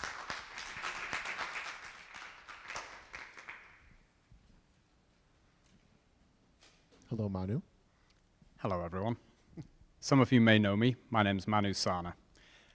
I think a lot of you are probably expecting me to be up here and put a big complaint in, but I actually want to try and find a solution here. And so I'd actually really like to propose a way forward for this school committee and the future school committee. Because I think what you're sensing here is a lot of frustration around this checking the box, because it feels very tactical. We need to do this tactical thing, but without this greater vision. And I think, Chris, you've been absolutely right, which is, hey, where is this neighborhood vision for Newton? So we all kind of know it, but no one's actually articulated, well, what the hell does that mean in practice? And so I think part of this, and I know, Tamika, you're putting out nice words, but I think we need to transfer those nice words into a decision criteria. And so here's what I would propose is that not this school committee, but the next school committee sits down and decides what is the decision criteria for neighborhood schools. And I want to throw out some things, and you don't need to agree with me, but the guiding principle of this is the idea that we need some kind of way of saying what a neighborhood school is. So let me maybe give you just some examples of something like this. What you might say is, we want to have X% of elementary children within Y minutes walk of an elementary school. What those X and Y are, that's for the school committee to debate, decide, and bring. But then it becomes a uniform principle as an example. That could be one. Another one could be, we don't want to have any elementary school with more than 300 children in it. Can you imagine having an elementary school with 500, 600 children? Like, it just beggars belief, the idea that you would drop your kids off at a school with 600 pre-K, K through to 5 type of children. So what is that number? I don't know what the right number is, but I would suggest that's one criteria potential. Another criteria potential might be within a certain distance, and Chris had the very nice chart that he had done up there of 0.75 miles radius, you want to have X number of households. Now, just to give you some idea of this, I actually went and did some calculations because I'm a data nerd like so many people in this room as well. And it turns out that Underwood and Ward, when you actually adjust for the number of private school kids relative to all the others, if you keep those two schools, you have basically the same number of households per elementary school as Lincoln Elliott and Horace Mann and all the rest of it. Simple as that. Now, again, you may disagree with that criteria, but that seems like a pretty important criterion, at least one that we can all align on and get behind. So my proposal for this group is don't rush this process, don't go checking boxes, leave it for the next school committee, and let the next school committee try and do, Chris, what I think you tried to do rightly, which was define what a neighborhood school is. And those are 3 criteria that I threw out. Maybe there are some other ones, but at least then that debate can happen. It becomes factual rather than feelings. It becomes data-driven. And frankly, I think we've got a lot of this data. I'm sorry, I just don't buy that we need to go and get more of this data. We know how many households there are in each of these areas. We know roughly what percentage of private school kids there are. We know how big the elementary schools are. I think we could probably all roughly agree on what that would be. We know what the enrollment numbers are because the McKibben report was only 6% out on Ward, unlike the city's own forecasts, which were 24% out. So we have good data. We can make decisions, and I would propose that the next school committee uses some independent, defined criteria that they can bring back to all of us, and we can decide how we want our schools to go forwards. Thanks.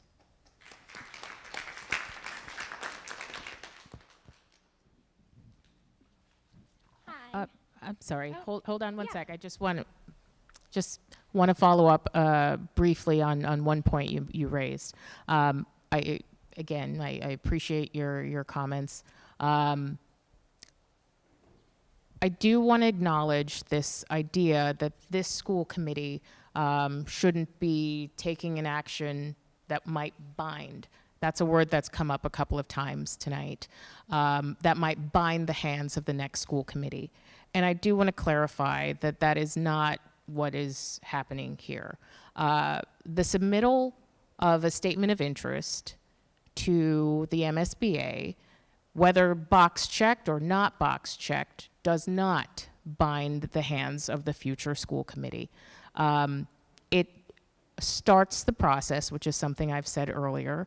It is a flexible process because if the committee comes in a few months and decides that they would not like to pursue this direction, they simply don't submit at that point in April. That is the final submittal date. They can withdraw the submission, they can change the submission. And if there was an instance where the new school committee would be bound by a decision that this school committee is doing right now in this very short, truncated amount of time, believe me, I would be the first to raise an objection to that. And I know you're not saying this, Tamika. At no point did I say this is binding. The issue is you are putting tactics before strategy. Start with the strategy of what neighborhood schools means. Then you can worry about all the box checking, applications, and all the rest of it. That's the issue that we have here. You're starting with tactics, not strategy. Yeah, and I think what you're saying is correct in that regard, and I hope I said that Thursday night when this is not the path I wanted to go, where we're having this discussion without having had the big strategic discussion before it, but we didn't come to a big strategic answer. I don't know if the next committee is going to come to a big strategic. It's a hard question to tackle, and so I want to get us moving forward. I wanted to get us our first at bat in the MSBA process.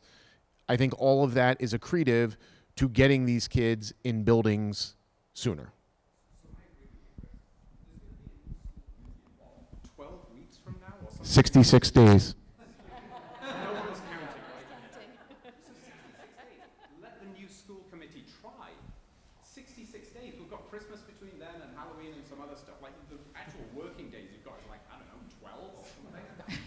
Let the new school committee come in, define what those things are, or at least make an attempt to define that. I think that's what you can at least owe this community. So the new school committee in 66 days very well may take up that issue. However, it doesn't preclude this school committee from taking an affirmative and, in my mind, positive step to start. You're right, Speaker, it doesn't. But everyone's pissed off here. I believe we'd be pissed off, and I'm going to put us all, I'm going to adopt myself one of you, and because I would feel the same way if this was my neighborhood school. And so I think what we have to do is just acknowledge the fact that this is a process that is not making folks happy in all of the threads that are potentials. But we, as elected officials and as stewards of these schools, have an obligation to think about what we should be considering. Just to open the discussion, as Chris said, the first at-bat is not the last at-bat, and if it's not a good option, it will be ruled out not a good option. Over here, ma'am. Go. Over here, ma'am. Ma'am, go ahead. I'm actually going to continue this thread. Yeah. Go ahead first, okay. Yep. Some online. Okay. Well, it actually the timing has been brought up a lot. And my name is Maggie Elid. I'm an Underwood parent. And I was around last time with the 2023 Underwood Ward Task Force. But I guess when I'm wondering about the timing, I'm not as eloquent as anyone, so I just have a clarification question, really. I was just reading the long-range planning memo from September 24th, 2025, from the working group to the school committee, and you guys actually do give some reasons why you want to do it by December 2025 on the last page, and so one of them is your application period opens for the MSBA in January. But the second bullet point is that the district will be reviewing student assignment areas starting in January 2026 to be ready with any proposed adjustments in time for the opening of the new Countryside and Franklin schools, which I believe is in 2027. it would be helpful to have direction on whether to include consolidation of Underwood and Ward in that process. And because I was around in 2023 when everything was like all of a sudden moved up on us, I would just like confirmation that there are not going to be changes to the enrollment pattern of students at Underwood before 2034, which is what we were told. So I'm wondering, does that still stand, or are we now potentially moving up the process for some students? Before 2034. For the buildings, it says the buildings will not open. Yeah, you mean when we said, it was probably 2 years ago, that nothing's happening to your school buildings in the next 5 years, to sort of set that at ease? Well, no, my question is, what is it my question is, what is your timeline? When is the earliest students could be redistricted? Oh, Because I geez. want to know what I- we're talking about. I mean, the redistricting question with the student assignment working group is going to be more around, I mean, I don't know how much that would really impact this area. Yeah, so I'll Or take likely a, to, I guess. yeah, I'll take a little shot at that. So as we, particularly when we've been doing new buildings, we talked about this with some of the other schools, we typically look at the catchment area, and we look at the design enrollment of that building, and we look at the catchment area to see if do we need to do anything, typically on the margins. In particular, we put that forward. So when we're thinking about Countryside, in particular, believe it or not, Avalon, the Avalon site is something that we've got our eyes on there. That's currently zoned to actually 2 different schools right now. It's a far distance, Countryside, from here. So I think, to answer your question directly, we're not, thinking of making any serious boundary changes toward Underwood in the next, number of years. I mean, I think that the school committee's made it clear they're planning to keep the commitments they've made to these communities. I think we just want to look at when we build Franklin and Countryside, are there pieces that we want to look at boundary-wise for those schools to make sure that they're optimally fitting those schools and any of the adjacent schools next to it. But I don't think it's anything major. It'd be something basically on the margin. Yeah, On the margins of Underwood and Ward, you mean? No, of those communities where the new Okay, schools so- are. for the yeah. new schools. So then why was the bullet point in the memo, I guess? I'm sorry? Then why was that bullet point in the memo in January 2026? Because it just helps us to understand, knowing what we're going to be doing just district-wide, for those buildings. So Okay. everything. So you're saying that there are not going to be districting changes in Underwood and Ward when Franklin opens in 2027, whether or not we consolidate? I don't think there'd be anything significant. I wouldn't anticipate a massive boundary change that would be impactful to you folks. I think that point was probably speaking more to, thinking holistically and strategically, as Manu was referring to, as like the student assignment working group is a periodic thing. It's not something that we're not out there looking every year to constantly tweak boundaries. Like, you want to keep that as static as possible, because moving boundaries upsets people. Yeah. And changing buffer zones upsets people. So we want to minimize that as much as possible, but to the extent, we go through these building projects and we say, okay, this is an appropriate time to think holistically, and where are you going to make those tweaks on the margin, having as much information to do that is helpful. Plus, the district also always maintains buffer zones around all of our school boundaries, which do help in times when you need to, some cases, boost enrollment, or in other cases, decrease enrollment of a school that might be facing some overcrowding issues. And with new families, you can assign to a school that's adjacent, a school district that's adjacent, as opposed to one. And so those are the tools that do allow our elementary superintendent, or our assistant superintendent of elementary education, and her team to capture the needs of the particular schools and the particular cohorts, to balance them, that is. Okay, I think that answers my question for But now. by the way, for someone who says she isn't eloquent, your question was Thank very you. good. Do you mind if we go to Appreciate it. some of the online questions real quick before we get to you? Okay. Sorry about that. I know you're ready to get in there. Bunch of these here. My concern is that it actually will be considered feasible, and it will make financial sense to consolidate the schools. However, it won't be beneficial for the well-being and civic life of the communities. The communities will be forced into this change for financial reasons only. It's all a consideration, I think is the very short answer to that question. Like, yes, the financial piece is part of that. I mean, the well-being of our kids is obviously a big part of that analysis. The flexibility going forward, it's all part of they're all variables. And there's so much a piece of this that is outside of the school committee's exclusive control as to what happens with these two schools. If the new mayor administration comes in and says, here's my plan, and it looks different from the one that we are thinking about in our minds at this point in time, then we'd go with that. You know, I think there's a lot of room for different avenues for what happens with the schools. I think we just need to acknowledge that what we want here is for the best one, and not prejudging what that might be. We want the best outcome for both Ward and Underwood. Couple more. Some of these have been kind of addressed, but can committee members address the question previously asked but not yet answered? Why this committee won't defer the decision until the administration new school committee elected by the voters that will be in place shortly within a few months. So why won't we defer that decision? So this is a months-long process. I think the fear is if we let this sit for the new committee may not be able to get to directing the staff to get everything done, have it submitted, have this all figured out. Look at how long this is taking. It's not going to be any easier for the new committee. And once that submission window closes for the MSBA, you're waiting another year. And that might just mean it's another year that kids are waiting to get into school buildings. Look, fundamentally, I'm also of the, there's no Mitch McConnell, Harry Reid rule here. I'm doing my job till December 31st. And, it is what it is. I don't know what to tell you.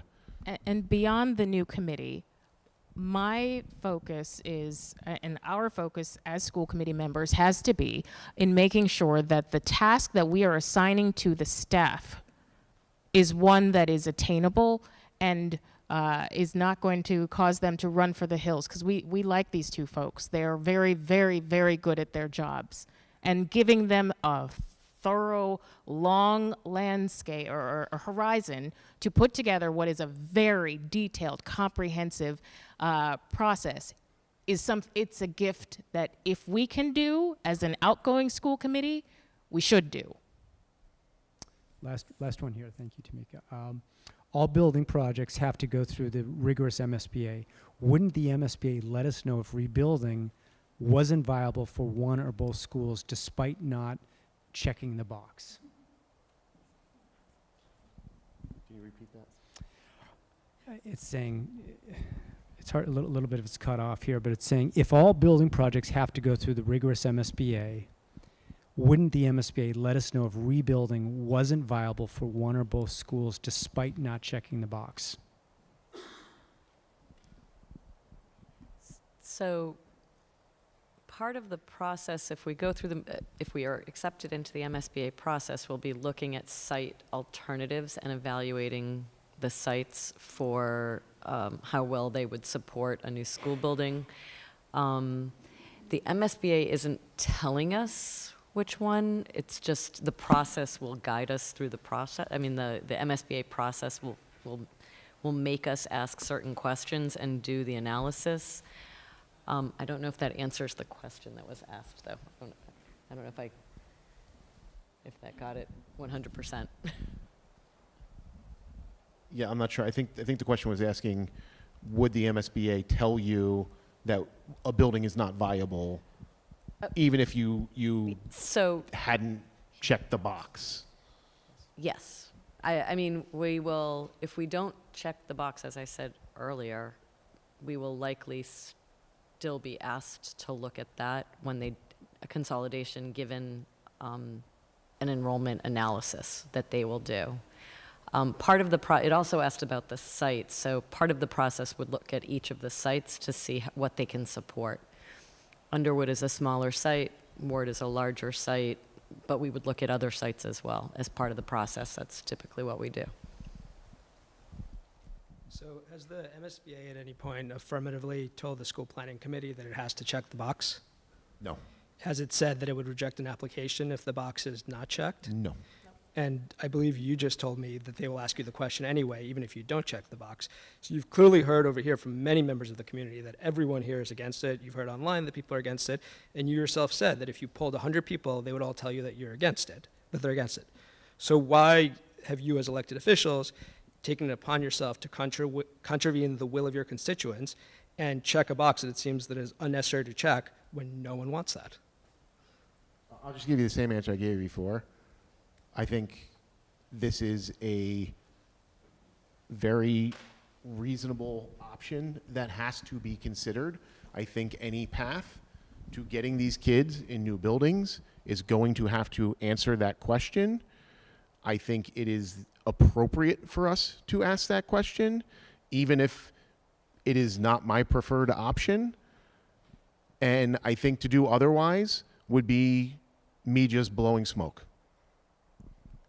I'd like to add one additional, and honestly, I'm taking notes. I'm listening to all of your comments. We've had many discussions, amongst us.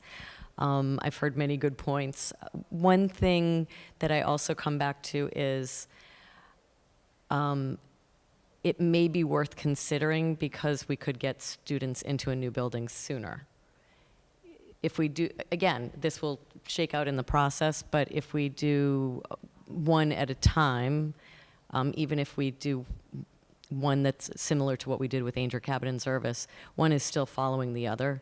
So another thing to think about is just, how quickly you can get students into a new facility or renovated addition.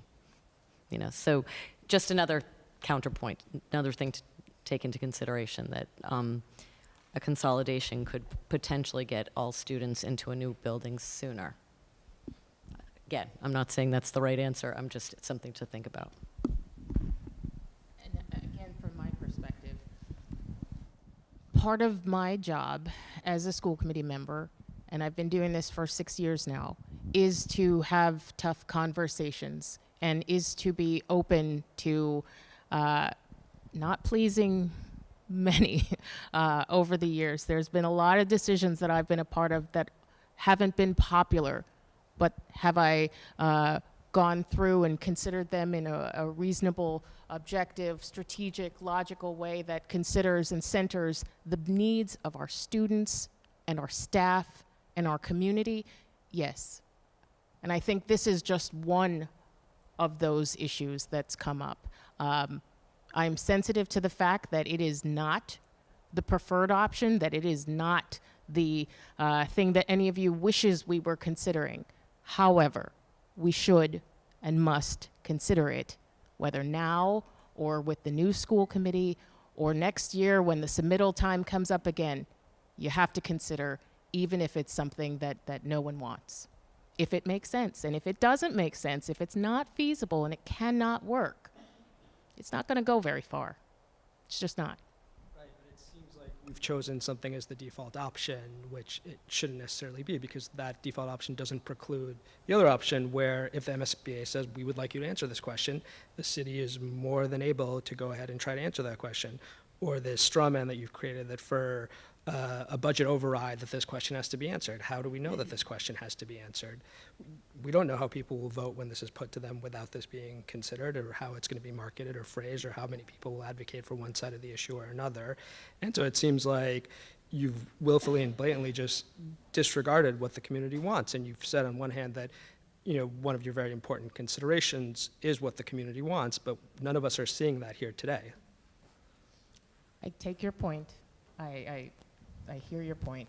What I'll say is we've rung a bell. We've opened a point of conversation that now our Ward and Underwood community can pick up and discuss and have deep thoughts and flesh out your concerns, and the rest of the city can do so as well. People will pay attention to this process, and it's the start of a process. So whether we think about it now or think about it deeper into the process, we need folks to think about it we are acknowledging that fact and we are thinking about it, and that's just where we are. But I take your point. Going to go over here now. Nettie. My husband gave an impassioned speech earlier. I, however, am pregnant and tired, and I really just want to cut through the BS and just ask directly, since you guys had said you wouldn't be doing your jobs if you didn't check the box because you feel like consolidation is something we should be considering. So at this stage, is there anything on God's earth that any of us in this room can say that would make you change that from not checking the box? Yeah, so Yes or no? It's a yes or no. for me personally or for the school committee? A, B, C, D. Yes or no? So of the two of us in sitting here on the long-range planning committee who are Yep. current school committee members, we've already made a recommendation as a team. So it's been submitted. We have made a To the school recommendation as committee. a Yeah, no, I know. team But to yeah. the school committee that we believe the school committee, the body of 9 of us, should approve the submitting of the statement of interest to the MSBA and should consider consolidation. Okay, so that's 2. Correct. And then Or, you well, there's a third who's not here. Yeah. Got it. No, but I mean just sending it along. So is there anything at this stage beyond what we've said that would consider allowing you to revoke that or Your- change it? Yep, that's a fair question. Your feedback that we've had now this night and the previous night, and we'll have, next week at the public hearing, that will go directly to the school committee. I believe that my fellow school committee members are paying attention very closely to this process. It's televised by New TV. Thank you, New TV. They are watching and paying very acute attention, so they will hear Okay, so it's all done. of this discussion. Like- It is not done, ma'am. Well, no, it's done until such time as they review it and make their further The recommendation. recommendation is before the school committee. They have to vote That's what to I'm asking. authorize it. Yeah. Correct. Yes, yeah, So the we rec- can go home. Yeah, Like, well, it's, that's kind of why I'm here. that's it. Like, that's. Then why are we having the conversation now? It seems like we weren't included in the conversation earlier. I only found out about this meeting last Thursday at like 5 o'clock at night. So I don't know how transparent it's been. And in terms of, I mean, she got to the crux of it, because that was part of what I was going to ask was, I mean, have you already made your minds up? Very clearly you have, because you've said multiple times, I believe, I. You should watch the video. I mean, you pretty much have said this is what you're doing, and you just confirmed it, right? But where was our voice in the process of this, number one? Number two, I do feel a little discounted that you keep saying, well, of course the 100 people are going to say this. Of course the 100 people are going to say this. I think is well more than just the people of this community. You yourself said that you wrote an article about the value of community. That's why people come to Newton, is community. So I feel like you guys are just going nuclear. You're pushing the button by saying, we have to or we won't be able to sleep at night. No, you don't, because that's not community, that's not neighborhood, that's not what this constituency is saying. And I do believe that maybe even Pierce people would say the same thing, that they'd like to keep the system the way they'd like to take that off the table, rather.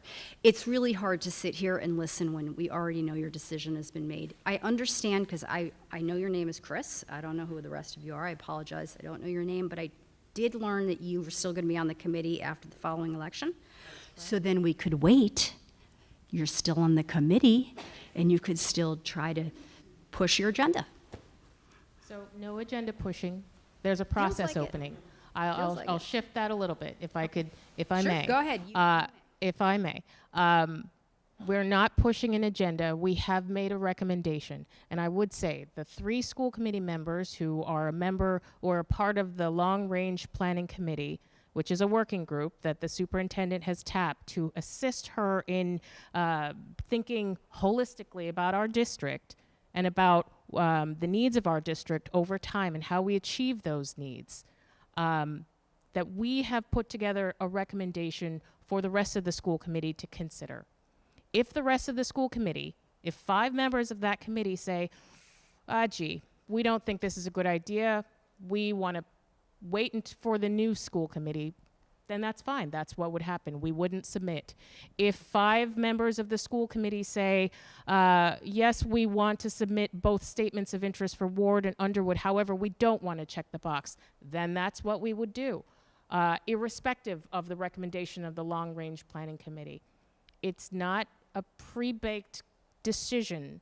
I would say it's a pre-baked process. We are opening the process and for the schools to submit these statements of interest so that we could figure out what comes next for Ward Underwood. That's the way I look at it. And when I talk about it, that's all I'm talking about. I'm not deciding what it looks like. And in fact, my most fervent hope is that the incoming mayoral administration comes up with a real good plan, one that makes it so that this is moot. So how did this come to be in the first place? Like, how did we end up in this room with multiple times when, again, we talk about an open process, but certainly doesn't feel open-minded? So this process started when we were having a long-range planning meeting back in the summer, and Stephanie put forth that we are finally going to have the capacity, the organizational capacity to start planning our next building program should we try to get a first at-bat with the MSBA. Just may I stop you because I don't know. Sure. Have we used the MS for other projects? Yes. So it's not our first at-bat? No. For the next project. For the next one, okay. But Yes. so we've done the process and we get it, Yes, right? yes. Okay. Countryside and we're probably is pretty in- good at it because we've done it successfully with some other beautiful Countryside is an MSBA project that's ongoing right now. Okay. And so when Countryside concludes, we would love to get another MSBA project right on the back of that. We all would, yes. Yes. So when Stephanie said, is that something we can do? Is that something we can move forward with? Our initial reaction was, yes, we should try to get Ward and Underwood submitted for the next round of MSBA. Okay, can I pause you there? Sure. On the previous ones, did we often put two in at the same time or was it one? Okay, so right now, so you would put in two independently? Franklin Okay. and Countryside, yes. Perfect, okay, just clarify, because I don't know, go ahead. Okay. Yep, they were both submitted. So Stephanie, was it, said, do we have the capacity? And you guys said, She indicated that we will have the capacity coming up. We've been running 4 school building projects simultaneously for the last number of years. It has completely consumed our organizational capacity so to that's what you even mean by capacity. do to even do a planning process, to think about it, to put together an SOI to submit. And we currently have Countryside as an MSBA building. We're not very likely to get like 2 MSBA projects going at the same time. Okay, but So- we do have experience and success at it at this point with a team of people who know how to execute and have done it successfully. Yes. So it's Fair. reasonable to think that if you have the capacity, we also have the capability to do the paperwork or whatever we need to do. You know how to do it. So it was the long-range planning committee who said, yes, we should prioritize Ward and Underwood. These communities have been waiting, Ward in particular. Sure. And we want to end their suffering. Let's move that forward. Let's get a year under the belt of that process to get these kids in new buildings as soon as we can. When we then said, well, we have to put forward a recommendation to the school committee, if that's ever going to happen by March, we, at that point in time, notified the community that this was on the horizon. We, at that point in time, said we need to set mid-October as a date at which we will have a presentation ready for the community that we want to have out at least a week in advance before we hold at least 2 community meetings and hold a public hearing, which, for your information, a public hearing is we take all comers. We will sit here till 2 in the morning if that's what it takes for everyone to be heard. You don't. And if I'm understanding right, we're not at that point yet. You're still like. A public hearing is the next part in the process. I think Okay. it's November 6th. Thank you. Okay. Good thing you're here, Victor. That all happened at that point in time. Now, we could have said, we're going to have to consider whether consolidation is a potential thought, something we want to even put out there as a consideration. Therefore, we could go and we could try to answer all these enrollment questions up front, and we could try to, make sure we have the strategic plan in place, which we tried desperately to do last year and didn't achieve. And we could do all these things, and that might take 2 years. And meanwhile, the kids in Ward and Underwood, which we consider to be substandard buildings, and it's not okay that kids are just continuously going to those buildings, are waiting. They're waiting for us to get it together and get this submitted. So in my mind, I think we notified the public and your communities at the first chance we knew this was a thing. Now, we came forward with a recommendation in the intervening meetings because we had a lot of talk about this concept of like, well, geez, should we like recommend consolidation, not consolidation? Should we just recommend whether we consider it? Like all the different options. We went through all of that and we landed on, you know what? I think we need to indicate the willingness to consider consolidation for all the reasons we've discussed. That's where we landed as a team of 6 here, recognizing that in December, the full committee would have to vote to move forward on that or not move forward on that. And that is not our decision to make. So your reasoning again on the one checkbox that has upset people is, it just feels convoluted. It's like, well, if we don't put that in, then the future people, when we might need to do a tax override, it comes back to what this other gentleman said, like, what's the plan? Like, I don't know. I'm not making sense any longer. I apologize for that. But I just feel like it's hard to think you're getting all of us here when you've already made a decision. We're telling you why we don't want the decision, but you guys see it as really the only viable decision because it's suddenly the only viable. No, in the minds of, you've said for sure, in your mind it is. You've said that the other 5 people on the committee, that having that consolidation is the only thing that you feel needs, like you have to have that on there. And we keep saying, why do you have to have that on there? All right. So I see a potential. Thank you. I see a potential fissure in our how we're talking about this. Okay. It is not a decision to recommend consolidation. It is a submitting the statement of interest to the MSBA and a decision to consider consolidation.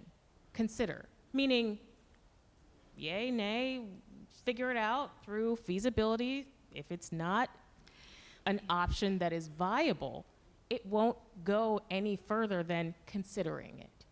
That's, hold on. That's what we are putting forward. That's the recommendation that Chris has made, that I have made, and the 3rd school committee member, who's a member of this long-range group, Emily Prenner, has made, which is, we think it's a good idea for us to consider it. And in doing so, we have opened up this dialogue, which is a community dialogue, and carved out space from these folks' very busy lives, and to make sure that we had this feedback process. And you say, well, what good is it that we're telling you we don't want this if you're not gonna heed this? Right. It allows us to hear you. It allows the other school committee members who aren't a part of this recommendation to hear you, and allows us to consider your concerns going forward as we actually consider the thing you're advocating against. We hear you. And so, again, I'm going to say it.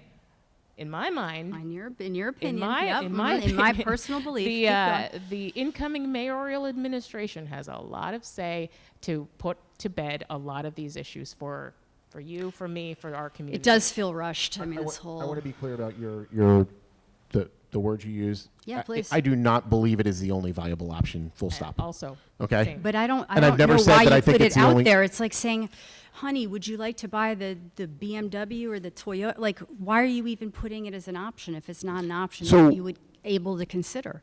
Then your preference would have been that we had these community meetings and we walked in here and we said, okay, guys, we have decided nothing. We haven't even talked, but we know we can possibly submit an MSBA submission. That would require us to check this box or not check this box. Why don't we just open it up to the floor for everyone to, we'll have a long-range planning committee of whoever decides to show up in this room and make that decision, and then that'll be the recommendation that goes to the school committee. I mean, that's not really a, I will say, to use the word viable, that's not a viable process.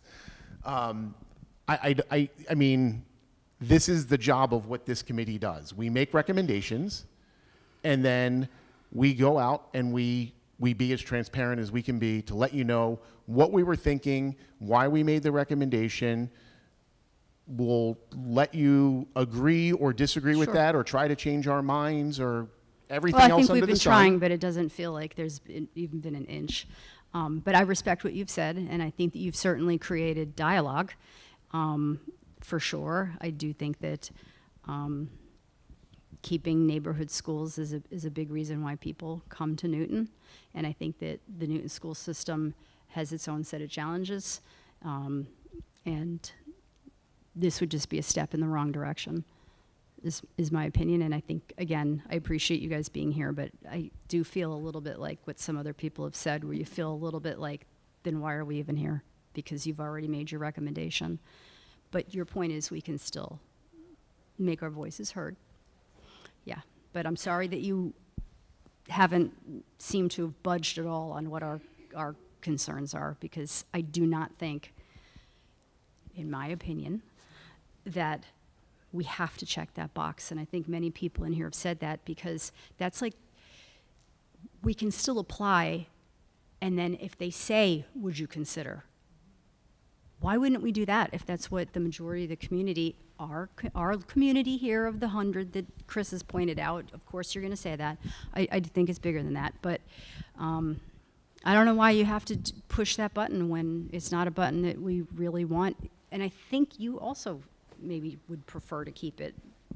We'd love to get the money for both, right? And I think you, I don't know. You just Yeah, like look. shove us together. I mean, Ward was on the list. We've lived with Ward the way it is. It's not great. My kids have gone through there. I want to be clear. Like, Yeah, be clear. I share your concerns, and I've publicly said in many different ways over the years what my concerns are about school closures, and I've got you know, data from the pandemic of when we lost kids and how that impacted communities and all this. I think there is real risk and real concern. I am just drawing a different conclusion as to whether this is something that could even be considered or not considered. Could I just ask a clarification? Yeah, go ahead. It's just a clarification question. With MSBA funding, how long does it take to build a building? Is it, I think the mayor said 2033, 34. Without MSBA funding, how long does it take if we went as fast as we could? So the process is from the moment you say, like, we're moving forward, meaning like, you know, the MSBA has said yes, or that we've said yes and we've gone out and, you know, secured the funding, the process is kind of the same because we more or less follow the MSBA process. So I think the biggest delta, tell me if I'm wrong, Stephanie, is the waiting for the MSBA part is going to be the biggest difference. So if you said, like, theoretically, the mayor on January 2nd could say, we're launching a debt service override to fund these schools, and it's going to be on the ballot within months, and it's done. I don't think that's likely to happen. That would be quicker. But the building process is the same. It's just the MSBA right. Approval. That's the biggest part of it. The MSBA meets 5 or 6 times. I think it's 6 times a year, and each phase of the process has to go through to the MSBA for approval. And so and you have to submit everything 8 weeks ahead of that, so you end up losing a little bit of time. It ends up stretching the time out a little bit. Things go a little bit faster. I mean, we still have a very stringent process that we go through internally. We would still go to a school, we would still have a school building committee, we would still have to go to the city council, to the public facilities committee, to the programs and services committee. So there's still approvals that we would go, the historic commission in the city. So there's also, we'd still have to go through that same process. But we don't have the MSBA process, so we could expedite it a little bit. The feasibility study, during which time we would consider all the options and have to arrive at some consensus about what the preferred option is, can take a long time. I know that at Cabot, that took a very long time. And that, you know, we sort of budget maybe a year. We used to budget a year to 18 months. It could stretch out if we can't reach consensus. So that's just another thing to consider. Thank you. Any other questions? All right. Well, you folks are always welcome to reach out to us and follow up. And thanks for coming tonight to share all your thoughts. And keep coming and keep sharing your thoughts.